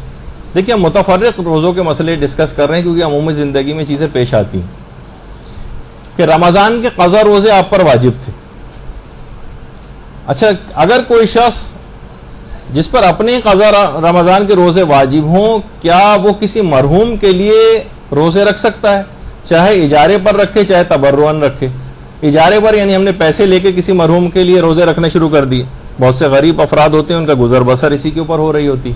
اجارے پر روزے رکھتے ہیں. بہت سے طالب علم اجارے پر روزے رکھتے ہیں جو مالی اعتبار سے دینی تعلیم حاصل کر رہے ہیں لیکن مالی اعتبار سے اپنے آپ کو اس قابل نہیں پاتے ہیں کہ اپنے اخراجات جو ہے مکمل طور پہ اٹھا سکیں, تو ایسے وسائل نہیں ہوتے ان کے پاس, تو پھر اجارے کے اوپر روزے رکھتے ہیں, اجارے پر نمازیں پڑھتے ہیں. یعنی پیسے لے کے روزہ رکھنا اور نماز پڑھنا مرحومین کی. تو ایک تو چیز یہ ہو گئی. یا تبرعاً ہم رکھ رہے ہیں, مثلا کسی کے بھائی کا انتقال ہو گیا, کسی کے والد کا انتقال ہو گیا اور وہ بڑا بیٹا نہیں ہے, مثلا بڑے بیٹے پہ تو واجب ہو جاتا ہے. ابھی مسئلہ بھی آئے گا شاید خواتین کے اعتبار سے بھی کہ خواتین کے اوپر بھی واجب ہو سکتی ہیں چیزیں کچھ مراجع کے نزدیک.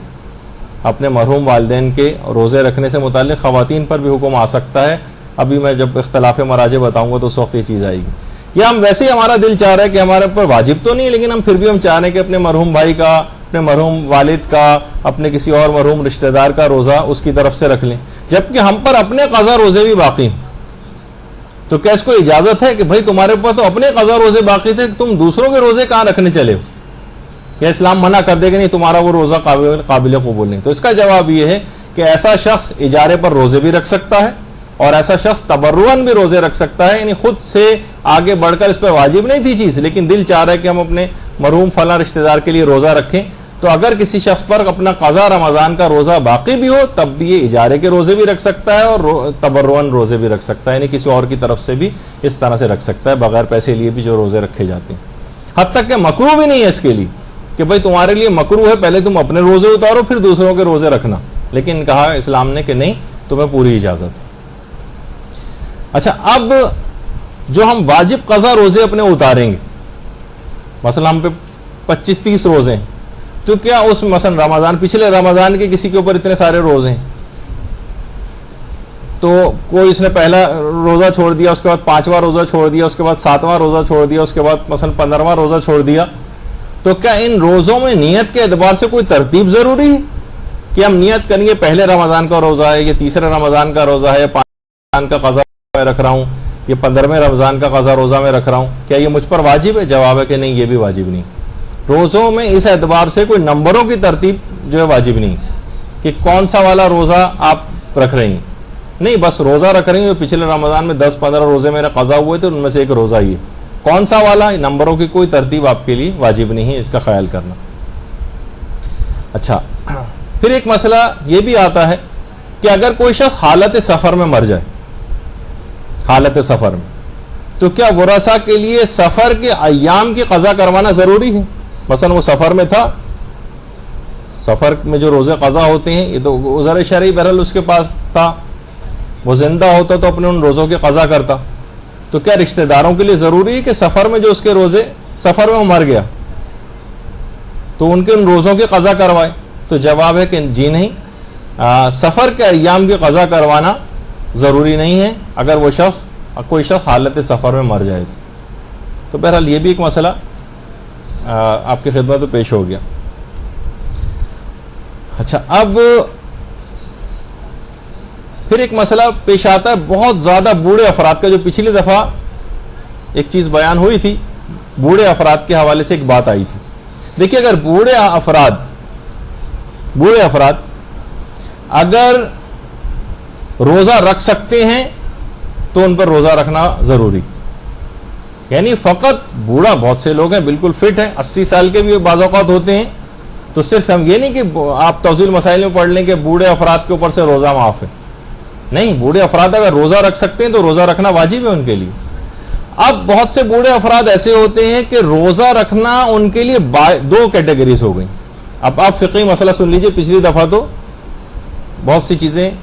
تیز رفتاری کے ساتھ بیان ہوئی تھی, زیادہ ڈیپتھ میں نہیں گیا تھا. اگر کوئی شخص بوڑھا ہے اور روزہ رکھنا اس کے لیے باعث مشقت ہے, تو ایسے بوڑھے پر سے روزہ بھی معاف ہے, بلکہ روزہ معاف ہے, البتہ اس کو ایک فدیہ دینا ضروری. یعنی یہ روزہ رکھ سکتا ہے لیکن روزہ مشقت کے ساتھ رکھے گا, بڑی اس کی حالت خراب ہو جائے گی لیکن روزہ رکھ لے گا. تو یہاں پر اس بوڑھے شخص کو اس بات کی سہولت مل جاتی ہے کہ تم نے بہت مشقت کے ساتھ یہ روزہ رکھا ہے, تم پر سے یعنی مشقت کے ساتھ یہ روزہ رکھ سکتا ہے, ابھی رکھا نہیں, مشقت کے ساتھ یہ روزہ رکھ سکتا ہے, تو اس پر سے یہ روزہ معاف ہے, البتہ اس روزے کا ایک فدیہ اس کو دینا پڑے گا. اور یہ فدیہ رمضان کے فوراً بعد بھی دے سکتا ہے. یہ ایک میں خاص چیز جو فدیے میں جو غلطی بعد میں بیان کروں گا میں, بوڑھے افراد میں وہ غلطی نہیں. بوڑھے افراد رمضان کے فوراً بعد بھی اپنا فدیہ جو ہے, بہت زیادہ بوڑھے افراد جن کے لیے باعث مشقت ہوتا ہے, اپنا فدیہ دے سکتے ہیں. اچھا, بوڑھے افراد کی ایک کیٹیگری وہ ہوتی ہے کہ جو روزہ رکھ ہی نہیں سکتے. مثلا ایک ہوتا ہے مشقت کے ساتھ رکھ لینا, اور ایک ہوتا ہے بیچارہ بہت ہی زیادہ اتنی نقاہت اور کمزوری کی تو روزہ رکھ ہی نہیں سکتا,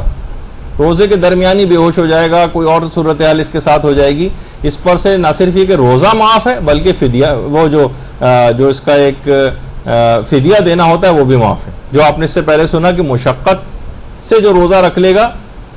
تو اس پر سے روزہ تو معاف ہے ہی, یعنی اس میں اتنی طاقت تھی کہ بہرحال مشقت برداشت کر کے روزہ رکھ لے گا تو بڑھاپے کی وجہ سے اس پر سے یہ روزہ معاف ہو جائے گا, لیکن ایک فدیہ دینا پڑتا ہے. لیکن جو رکھ ہی نہیں سکتا اس پہ فدیہ بھی نہیں ہے اس کے اوپر, اور نہ روزے کی اس کو کوئی قضا کرنا. البتہ یہ بوڑھے افراد اس میں ابھی یہ صلاحیت نہیں تھی اس رمضان میں, اور رمضان کے بعد مثلا انہوں نے ایسی غذائیں کھائی ہیں, اپنے آپ کو ایسا وہ کیا, بعد میں بالکل فٹ ہو گئے, تو اکثر علماء یہ فرماتے ہیں کہ احتیاط واجب ہے کہ ان روزوں کی قضا کرنا پڑے گی ان بوڑھے افراد کو بھی. یعنی جو اس وقت نہیں رکھ سکتے تھے لیکن بعد میں ان میں اتنی صحت یا جسمانی اتنی قوت آ گئی کہ یہ روزہ رکھ سکتے ہیں بعد میں رمضان گزرنے کے, تو ان پر احتیاط واجب کی بنا پر ان روزوں کی قضا پھر آ جائے گی. لیکن اگر ایسی صورتحال نہیں ہوتی کوئی, تو وہی 2 کیٹیگریز بوڑھوں کی بنیں گی. جو مشقت کے ساتھ رکھ سکتا ہے اس پر سے معاف تو ہے, البتہ فدیہ دینا پڑتا ہے. جو رکھ ہی نہیں سکتا اس پر سے اس کی کوئی قضا بھی نہیں اور نہ کوئی فدیہ. اور بعد رمضان اگر اتنی طاقت ان بوڑھے افراد میں پیدا ہو جائے تو احتیاط واجب ہے کہ ان کو دوبارہ رکھے. اچھا, ابھی ایک مسئلہ ایک آیا تھا کہ جو کفارہ تاخیر وغیرہ بھی دیے جاتے ہیں, کیا اس میں, یا جو اور کفارے بھی, کیا اس میں آٹا ہی دینا ضروری ہے؟ یہ چاول دالیں وغیرہ بھی دے سکتے ہیں. جواب ہے کہ جی ہاں دے سکتے ہیں, لیکن کیا ہے اور گروسریز نہیں دلوا سکتے. ٹوتھ پیسٹ دلوا رہے ہیں اور صابن دلوا رہے ہیں, یا مہینے کا جو خرچہ ہے جس میں اور چیزیں شامل ہو جاتی ہیں وہ دلوا رہے ہیں, نہیں. یا واشنگ پاؤڈر دلوا رہے ہیں مثلا, یہ نہیں کہ ہم نے مہینے کے ایک خرچہ ایک پورا جو عام طور پر ایک پیک بنتا ہے ہم نے وہ چیزیں اس کو دلوا دیں اتنے پیسوں میں, نہیں, یہ نہیں چلے گا. یعنی اس کو صرف وہی چیزیں, کوشش یہی کریں کہ یہی آٹا چاول اور دالوں کی حد تک معاملہ رہے. اچھا, پھر ایک سوال یہ بھی ہوتا ہے, اب اس کی بہت زیادہ ڈیٹیل میں تو نہیں جاؤں گا, الگ سے کسی کو اگر یہ کام کروانا ہے تو وہ پوچھ سکتا ہے کہ کیا روٹی کو بطور کفارہ دیا جا سکتا ہے, یعنی روٹی پکوا کر ہم بطور کفارہ جو ہے وہ دے دیں. تو علماء فرماتے کہ جی ہاں اس کی بھی اجازت ہے, روٹی کو بھی بطور کفارہ دیا جا سکتا ہے. اچھا, اب بہت سارے افراد ہیں کہ جنہوں نے پچھلی زندگی میں خوب کھاتے پیتے رہے اور روزے بہت قضا کی, اور اتنی زیادہ دن گزر گئے, 30-40 سال اسی طرح سے گزارتے آ رہے ہیں, کبھی کچھ روزے رکھے کبھی نہیں رکھے, کبھی روزے رکھے کبھی نہیں رکھے. یہ آخر اپنے پچھلے قضا روزوں کا حساب کیسے کریں گے, یہ اپنے پچھلے قضا روزوں کا حساب کیسے کریں. تو علماء یہ فرماتے ہیں اس سلسلے میں کہ کم سے کم روزوں کا حساب کریں, کہ کم سے کم اتنے جس پہ ان کے دلی اطمینان ہو جائے کہ کم سے کم اتنے تو مجھ پر واجب ہوں گے ہی, اتنے تو میں نے قضا کیے ہوں گے. ایک ہوتا ہے زیادہ سے زیادہ فگر کہ نہیں مجھے یہ لگ رہا ہے کہ میں نے مثلا 300 روزے قضا کی, زیادہ سے زیادہ اتنے, لیکن کم سے کم 200 تو کیے, تو اب اس پر واجب ہو جائے گا کہ ان 200 روزوں کی قضا کرے, اور کفارے الگ ہوں گے, وہ تو ظاہر الگ سے ایک پینلٹی دینا پڑتی ہے. تو یہ اتنا آسان مسئلہ نہیں کہ جب یہ ساری زندگی کس طرح سے چڑھتے جاتے ہیں, جب انسان حساب کتاب کرنا شروع کرتا ہے تو واقعی پھر وہ بڑا پریشان ہوتا ہے. تو کیسے حساب کریں؟ دیانت داری کے ساتھ, اپنے اور خدا کے درمیان آپ کے معاملہ ہے. آپ پوری دیانت داری سے اس بات کو کیلکولیٹ کریں کہ کتنے آپ جو ہے آپ پر روزے چھوٹے ہوں گے, کتنے کم سے کم. تو کم سے کم روزوں کا شریعت نے کہ جس پہ آپ کو اطمینان ہو جائے کہ اتنے تو روزے میں نے نہیں رکھے ہیں, یہ تو مجھے اطمینان, تو بس اتنے روزوں کی آپ کو قضا کرنی ہے, اس میں زیادہ سے زیادہ روزوں کی طرف نہیں جانا. تو یعنی زیادہ والی فکر کو آپ کو چھوڑ دینے کا اسلام نے بہرحال ایک سہولت دی ہے, لیکن کم سے کم اتنے روزے تو رکھنے پڑیں گے. اچھا, پھر ایک مسئلہ یہ بھی آتا ہے کہ اگر کوئی مومن کوئی دعوت دے, تو آپ نے اس سے پہلے سنا تھا کہ مستحبی روزہ توڑا جا سکتا ہے, بلکہ مستحب ہے کہ مومن اگر خوش ہو رہا ہو آپ کی دعوت کو قبول کرنے سے, وہ آپ کا روزہ کھلوانا چاہ رہا ہے, بہت سے افراد ریزسٹ کرتے ہیں ذرا کہ نہیں ہمیں روزہ مکمل ہی کرنے دو, جبکہ زیادہ ثواب مومن کی دعوت پر افطار کرنے کا, بلکہ اس میں کئی ثواب ملتے ہیں. ایک تو اس میں ایک ثواب وہ بھی ہوتا ہے کہ مومن کے دل کو خوش کرنے کا بھی اس کو ثواب مل جاتا ہے. روزے کو پورا کرنے میں ثواب کم ہے, اور سمجھے مومن کی دعوت پر مستحب روزے کے افطار کرنے میں ثواب زیادہ ہے. اچھا, کیا ہم یہ کر سکتے ہیں کہ مثلا ہم افطار کرانے میں ہم مثلا کوئی سگریٹ پینے والا دوست ہے, ہم نے سگریٹ سور لگائی, اس کو دے دی کہ لو میری طرف سے افطار, یا ہم نے ایک شاہی سپاری جو نکالی اس کو مثلا دے دی کہ لو اس سے افطار کرو. تو علماء یہاں پر یہ بات بیان فرماتے ہیں, بہت سے استفتات کے اندر یہ چیز آئی ہے کہ فقط صرف اتنی ایسی چیز سے افطار کرانا یہ معتبر نہیں ہے روزہ توڑنے کے لیے. کھانے کی دعوت ہونا یہ معتبر, کھانے کی دعوت یعنی مذکورہ چیزیں کافی نہیں ہے. جس طرح کی چھوٹی, صرف ایک گلاس پانی کا دے دیا, ایک کھجور لا کے پکڑا دی, یا مثلا جیسے میں نے کہا سگریٹ پکڑا دی اس کو لا کے, ایک ٹافی دے دی مثلا کہ لو اس سے افطار کرو, اس کے بعد ہم چلتے بنے کہ ہمیں تو ثواب مل گیا. نہیں, کھانے کی دعوت ہونا چاہیے. تو بہرحال یہ دماغ میں رہے کہ استفتات کے اندر علماء نے یہ بات نقل کی. اچھا, اب ایک مسئلہ بہت زیادہ پیش آ جاتا ہے, اور وہ ہے بے روزے دار شخص کو کھانا دینے کا مسئلہ. گھروں میں بہت سارے افراد اس طرح کے ہوتے ہیں کہ جو روزے نہیں رکھ رہے ہیں, نافرمانی کرتے ہوئے روزے نہیں رکھ رہے ہیں. ہاں, کسی کو عذر شرعی ہے, مثلا کوئی شخص بیمار, یہ عذر شرعی ہے اس کے پاس, اس کو کھانا دیا جا سکتا ہے ماہ رمضان. مسافر ہے, ہمارے پاس دوسرے شہر سے آیا ہے کوئی رشتہ دار, اور 10 روز سے کم کا اس کا سفر ہے, 3-4 دن بعد چلا جائے گا, اس پہ روزہ نہیں, اس کو دے سکتے ہیں کھانا. یا مثلا کوئی عورت ماہانہ نجاست کے عالم میں ہے, اس کے پاس عذر شرعی، اس کو بھی کھانا دیا جا سکتا ہے۔ تو جو بے روزے دار لیکن اشخاص ہیں ان کو کھانا دینا جائز نہیں۔ مثلا شوہر ہے کسی عورت کا اور وہ روزے نہیں رکھتا ہے، وہ کھانا پکا کے ٹرے سجا کے اس کے سامنے لے کر آئے، یہ حرام ہو جائے گا جی۔ اور اسی طرح سے کوئی مثلا مزدور گھر پہ آتے ہیں، کام کرتے ہیں، وہ آ کے کہتے ہیں ذرا باجی پانی دے دیجئے، روزہ نہیں رکھا ہوا انہوں نے۔ یا مثلا گھروں میں کام کرنے والی ماسیاں ہوتی ہیں، روزے سے نہیں ہیں اور گھر میں شام تک کام کر رہی ہیں، ان کو کھانا دینے کا ایک مسئلہ ایک آتا ہے۔ تو اس کے اندر جو اصل مسئلہ ہے اس کی روح کو آپ سمجھیں، وہ یہ ہے کہ اگر ان ایسے افراد کو کھانا دینے سے حتیٰ کہ ماہ رمضان شمار ہوتی، ماہ رمضان کا احترام مجروح ہوتا، تو پھر ان کو کھانا دینا جائز نہیں، اس کو بے حرمتی سمجھا جائے گا اس مہینے کی۔ ایسے افراد کو کھانا دینے کی اجازت نہیں، کھانا دینے کی اجازت نہیں۔ اور ہاں البتہ بہت سے ایسے جیسے غیر مسلم ممالک ہیں، بہت سے لوگوں نے سوال بھی کیا کہ بھئی ہم تو کافر ممالک میں ہیں اور مثلا کسی ریسٹورنٹ میں کام کرتے ہیں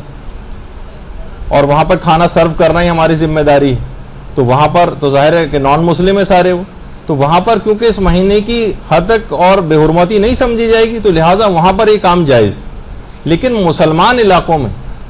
ایسے افراد کے لیے جو ویسے ہٹے کٹے ہیں اور کوئی عذر شرعی ان کے پاس نہیں ہے، ان کو کھانا دینا یہ جائز نہیں۔ کھانا دینا انہوں نے کہا کہ پانی پلا دیجیے، آپ نے پانی لے جا کے ان کو دے دیا، وہ پانی پی رہے ہیں، نہیں یہ جائز نہیں۔ بلکہ ایک مسئلہ تو ایک خاتون نے آقا سیستانی سے بھی پوچھا کہ میرا شوہر روزے نہیں رکھتا اور کھانا نہیں دوں تو مارتا ہے، مجبور کرتا ہے، برا بھلا کہتا ہے، بعض اوقات طلاق کی دھمکی بھی دینے لگتا ہے۔ ایک مسئلہ ہے، باقاعدہ استفتاء پوچھا گیا، تو میں کیا کروں؟ آقا سیستانی دیکھیے بہت سارے شوہر اس طرح کے ہوتے ہیں کہ جناب وہ ویسے بالکل ہٹے کٹے ہیں لیکن یہ کہ روزہ نہیں رکھ رہے ہیں اور مار پیٹ بھی رہے ہیں یا برا بھلا کہہ رہے ہیں، گھر کا ماحول مقدر خراب کیا ہوا ہے انہوں نے کہ بھئی تمہیں اس سے کیا، ہر آدمی کا اپنا، ہر شخص کو اپنی قبر میں جانا ہے اور کیوں نہیں دیا جا رہا، مجھے ظاہر ہے کہ بلیک میل کرتے ہیں اس طرح سے۔ تو آقا سیستانی نے جواب دیا کہ آپ کھانا تیار کر سکتی ہیں اس کے لیے، مگر کھانا سرو نہ کریں، سجا کر نہ دیں، وہ جا کے جائے کچن میں جائے، خود ہی کچن میں سے نکال کے پتیلی میں سے کھا لے، جب تک کہ آپ کو کوئی نقصان نہ ہو۔ ہاں اگر آپ کو نقصان پہنچنے کا احتمال، جیسے طلاق دے رہا ہے، وہ مار پیٹ رہا ہے، بہت زیادہ برا بھلا کہہ رہا ہے، بہت یعنی آپ کی زندگی مشقت میں آ رہی ہے اس وجہ سے، تو پھر آپ صرف بھی کر سکتی ہیں، یعنی اس کو پلیٹ میں لا کر بھی دے سکتی ہیں، لیکن وہ بہت حالت مجبوری والا مسئلہ ہے۔ لیکن آپ صرف اتنا کر سکتی ہیں، ایسے افراد کے لیے کھانا بنا کر رکھ دیں، وہ نکالیں خود آ کے، ان کو کھانا نکال کے اس طرح سرو کیا جاتا ہے باقاعدہ، اس طرح سے نہیں کیا جا سکتا۔ تو یہ ایک اہم مسئلہ تھا، عام طور پر گھروں میں چیزیں پیش بھی آ جاتی ہیں، تو اس وجہ سے یہ بتانا ضروری تھا۔ اچھا بہت سارے افراد آپ نے دیکھا ہوگا کہ دکاندار حضرات یا کیشیئر حضرات جو ہوتے ہیں، وہ اکثر یہ ہوتا ہے کہ رقم گننے کے لیے یا ورقوں کو پلٹنے کے لیے انگلی کو زبان سے تر کرتے ہیں اور اس کے بعد پھر نوٹ گنتے ہیں، پھر انگلی زبان تر کرتے ہیں نوٹ تاکہ صحیح طرح سے گن سکیں۔ تو کیا اس عمل سے کوئی روزے پر فرق پڑتا ہے؟ یہ بھی اکثر سوال لوگ پوچھتے ہیں۔ تو اس سے بھی کوئی فرق نہیں پڑتا، روزہ بالکل صحیح رہتا ہے۔ اپنی انگلی کو زبان سے تر کر کے پھر ان چیزوں میں استعمال کرنا اور بار بار اس طرح سے زبان پہ انگلی لگانا، اس کی اجازت ہے۔ اسی طرح سے بہت سارے افراد یہ بھی پوچھتے ہیں کہ کیا روزے دار جو ہے خوشبو دار جو ہے ٹوتھ پیسٹ استعمال کر سکتا ہے؟ شاید وہ احرام وغیرہ سے ریلیٹڈ دماغ میں کوئی مسئلہ ان کے ہو، تو بہرحال خوشبودار ٹوتھ پیسٹ بھی استعمال ہو سکتا ہے حالت روزہ میں، اس میں کوئی ممانعت نہیں ہے۔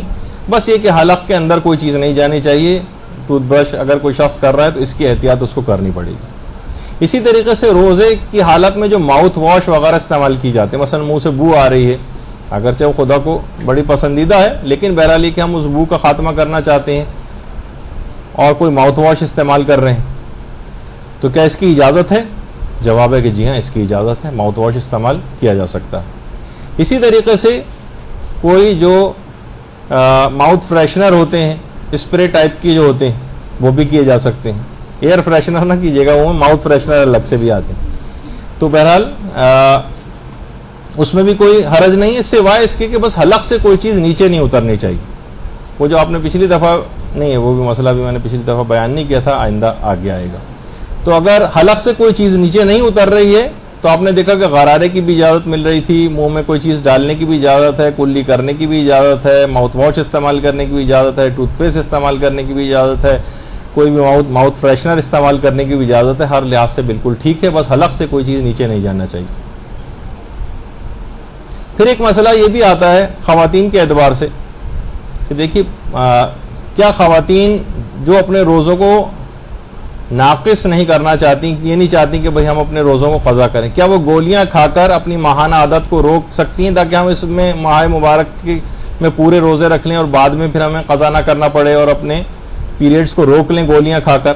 تو جواب ہے کہ جی ہاں، اس کی بھی اجازت ہے، اس کی اجازت ہے۔ عورتوں کو اجازت ہے کہ اس طرح سے ماہانہ عادت کو روک کر اپنے روزے کو پورا کر سکتی ہیں، اس میں کوئی حرام پہلو یا اس طرح کا کوئی پہلو وہ نہیں آتا۔ اچھا، پھر ایک مسئلہ ایک یہ بھی ہے کہ دیکھیے یہ بات یاد رکھ لیجئے کہ مسافر سفر میں نہ یہ رمضان کا کوئی روزہ رکھ سکتا ہے، نہ کوئی ادا روزہ رکھ سکتا ہے،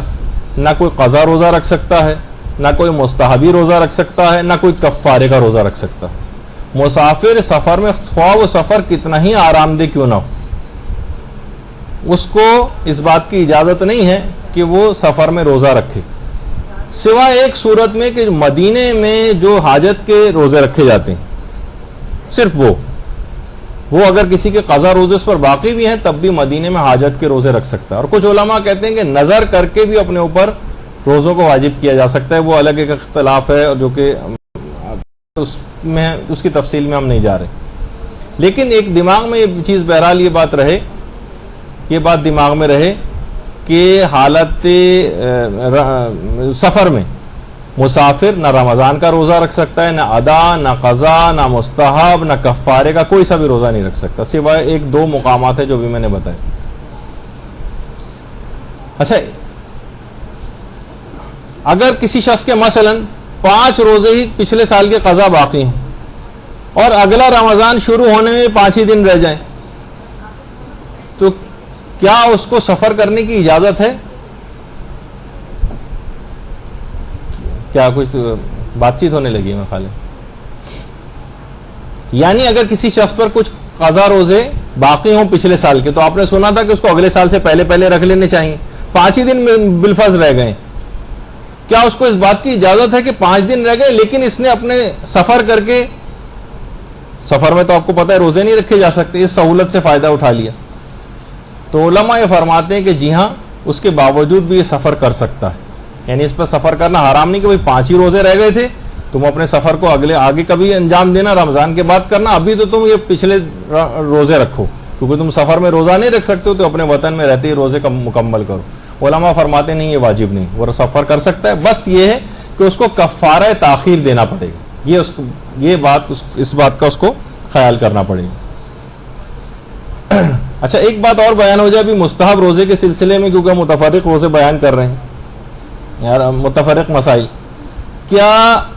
مستحب روزے میں میزبان کی اجازت لینا ضروری ہے؟ تو جواب ہے کہ جی ہاں،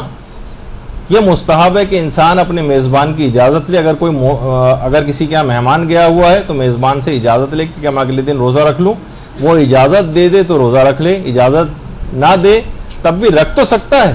لیکن بہرحال اس کی بات پہ عمل کرنا زیادہ بہتر ہے۔ یعنی مستحب ایک حکم ہے کہ میزبان سے مہمان مستحب روزہ رکھنے کی اجازت دے، لیکن یہ کہ 10 روز سے زیادہ کسی جگہ پہ آ گیا ہے وہ، اور یہاں پر اپنا وطن بھی ہے مثلا، اور کسی بھائی بہن کے گھر رہنے گیا ہوا ہے، تو یہ نہیں کہ ان سے جا کے اجازت لے رہا ہے، وہ کہیں گے کہ نہیں وہ رکھنے کی ضرورت نہیں، تو ہم رمضان کے روزے بھی چھوڑ دیں۔ یہ فقط مستحب روزے کی بات ہو رہی، رمضان کے جو واجب روزے ہیں یہ تو اس میں کوئی اجازت ہو وغیرہ کا مسئلہ نہیں ہوتا۔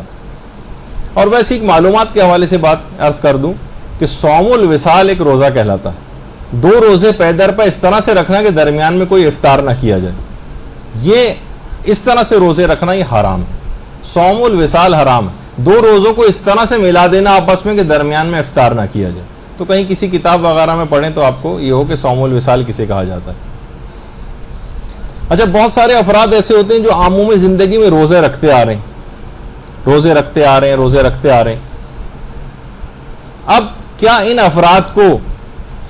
اب یاد نہیں آ رہا ہے کہ ہم نے کوئی روزے، ہمارے پچھلے کوئی قضا روزہ ہم پہ ہے بھی یا نہیں، تو کیا ذمہ داری؟ یہ کچھ نہ کچھ احتیاطاً روزے پھر بھی رکھ لیں، تو علماء یہ فرماتے ہیں کہ نہیں، اس کی کوئی ذمہ داری نہیں، یہ سمجھے کہ میرے ذمے کوئی بھی قضا روزہ نہیں. قضا روزہ یقینی طور پر اسے پتا ہو کہ کوئی قضا روزہ ہے تو پھر تو نیت کر لے قضا روزے کی. لیکن اگر اس کو یاد نہیں آ رہا کہ پتہ نہیں میرا کوئی روزہ قضا بھی ہے بھی یا نہیں، یا میں نے سب رکھ لی، تو پھر وہ یہ سمجھے کہ مجھ پر کوئی بھی قضا روزہ نہیں ہے اور وہ مستحبی روزے کی بھی نیت کر سکتا ہے. یعنی اب اس کی کوئی ذمہ داری نہیں. جس شخص کو شک ہو کہ پتہ نہیں میرے ذمے کوئی قضا روزہ باقی بھی ہے یا نہیں. اچھا، اب ایک مسئلہ ایک اور پیش آتا ہے، اور وہ ہے سگریٹ کا مسئلہ. سارے مجتہدین کے نزدیک احتیاط واجب کی بنا پر سگریٹ کا پینا یہ حرام ہے اور یہ روزے کو باطل کر دیتا ہے. اور اسی طرح سے یہی دھواں، جو کثیف دھواں سگریٹ کا یا اس میں سے نکل رہا ہوتا ہے بسوں وغیرہ میں سے، اس کو کوئی جان بوجھ کر اپنے اندر انہیل کر لے تو اس کا بھی روزہ باطل ہو جاتا ہے احتیاط واجب کی بنا پر. اور کوئی بھی مجتہد ابھی تک ایسا نہیں گزرا کہ جس کی تقلید کرنا صحیح ہو اور وہ سگریٹ کو پینے کو جائز قرار دیتا ہو حالت روزہ میں. اچھا، پھر ایک مسئلہ یہ بھی آتا ہے کہ اگر کوئی عورت پردہ نہ کرے تو کیا اس کے روزے صحیح شمار ہوتے ہیں؟ یہ بہت سے خواتین سوالات پوچھتی ہیں. تو اگر کوئی عورت بے پردہ بھی ہو یا اس کا پردہ نامکمل ہو تو اسے امر بالمعروف کیا جائے گا، نہی عن المنکر کیا جائے گا،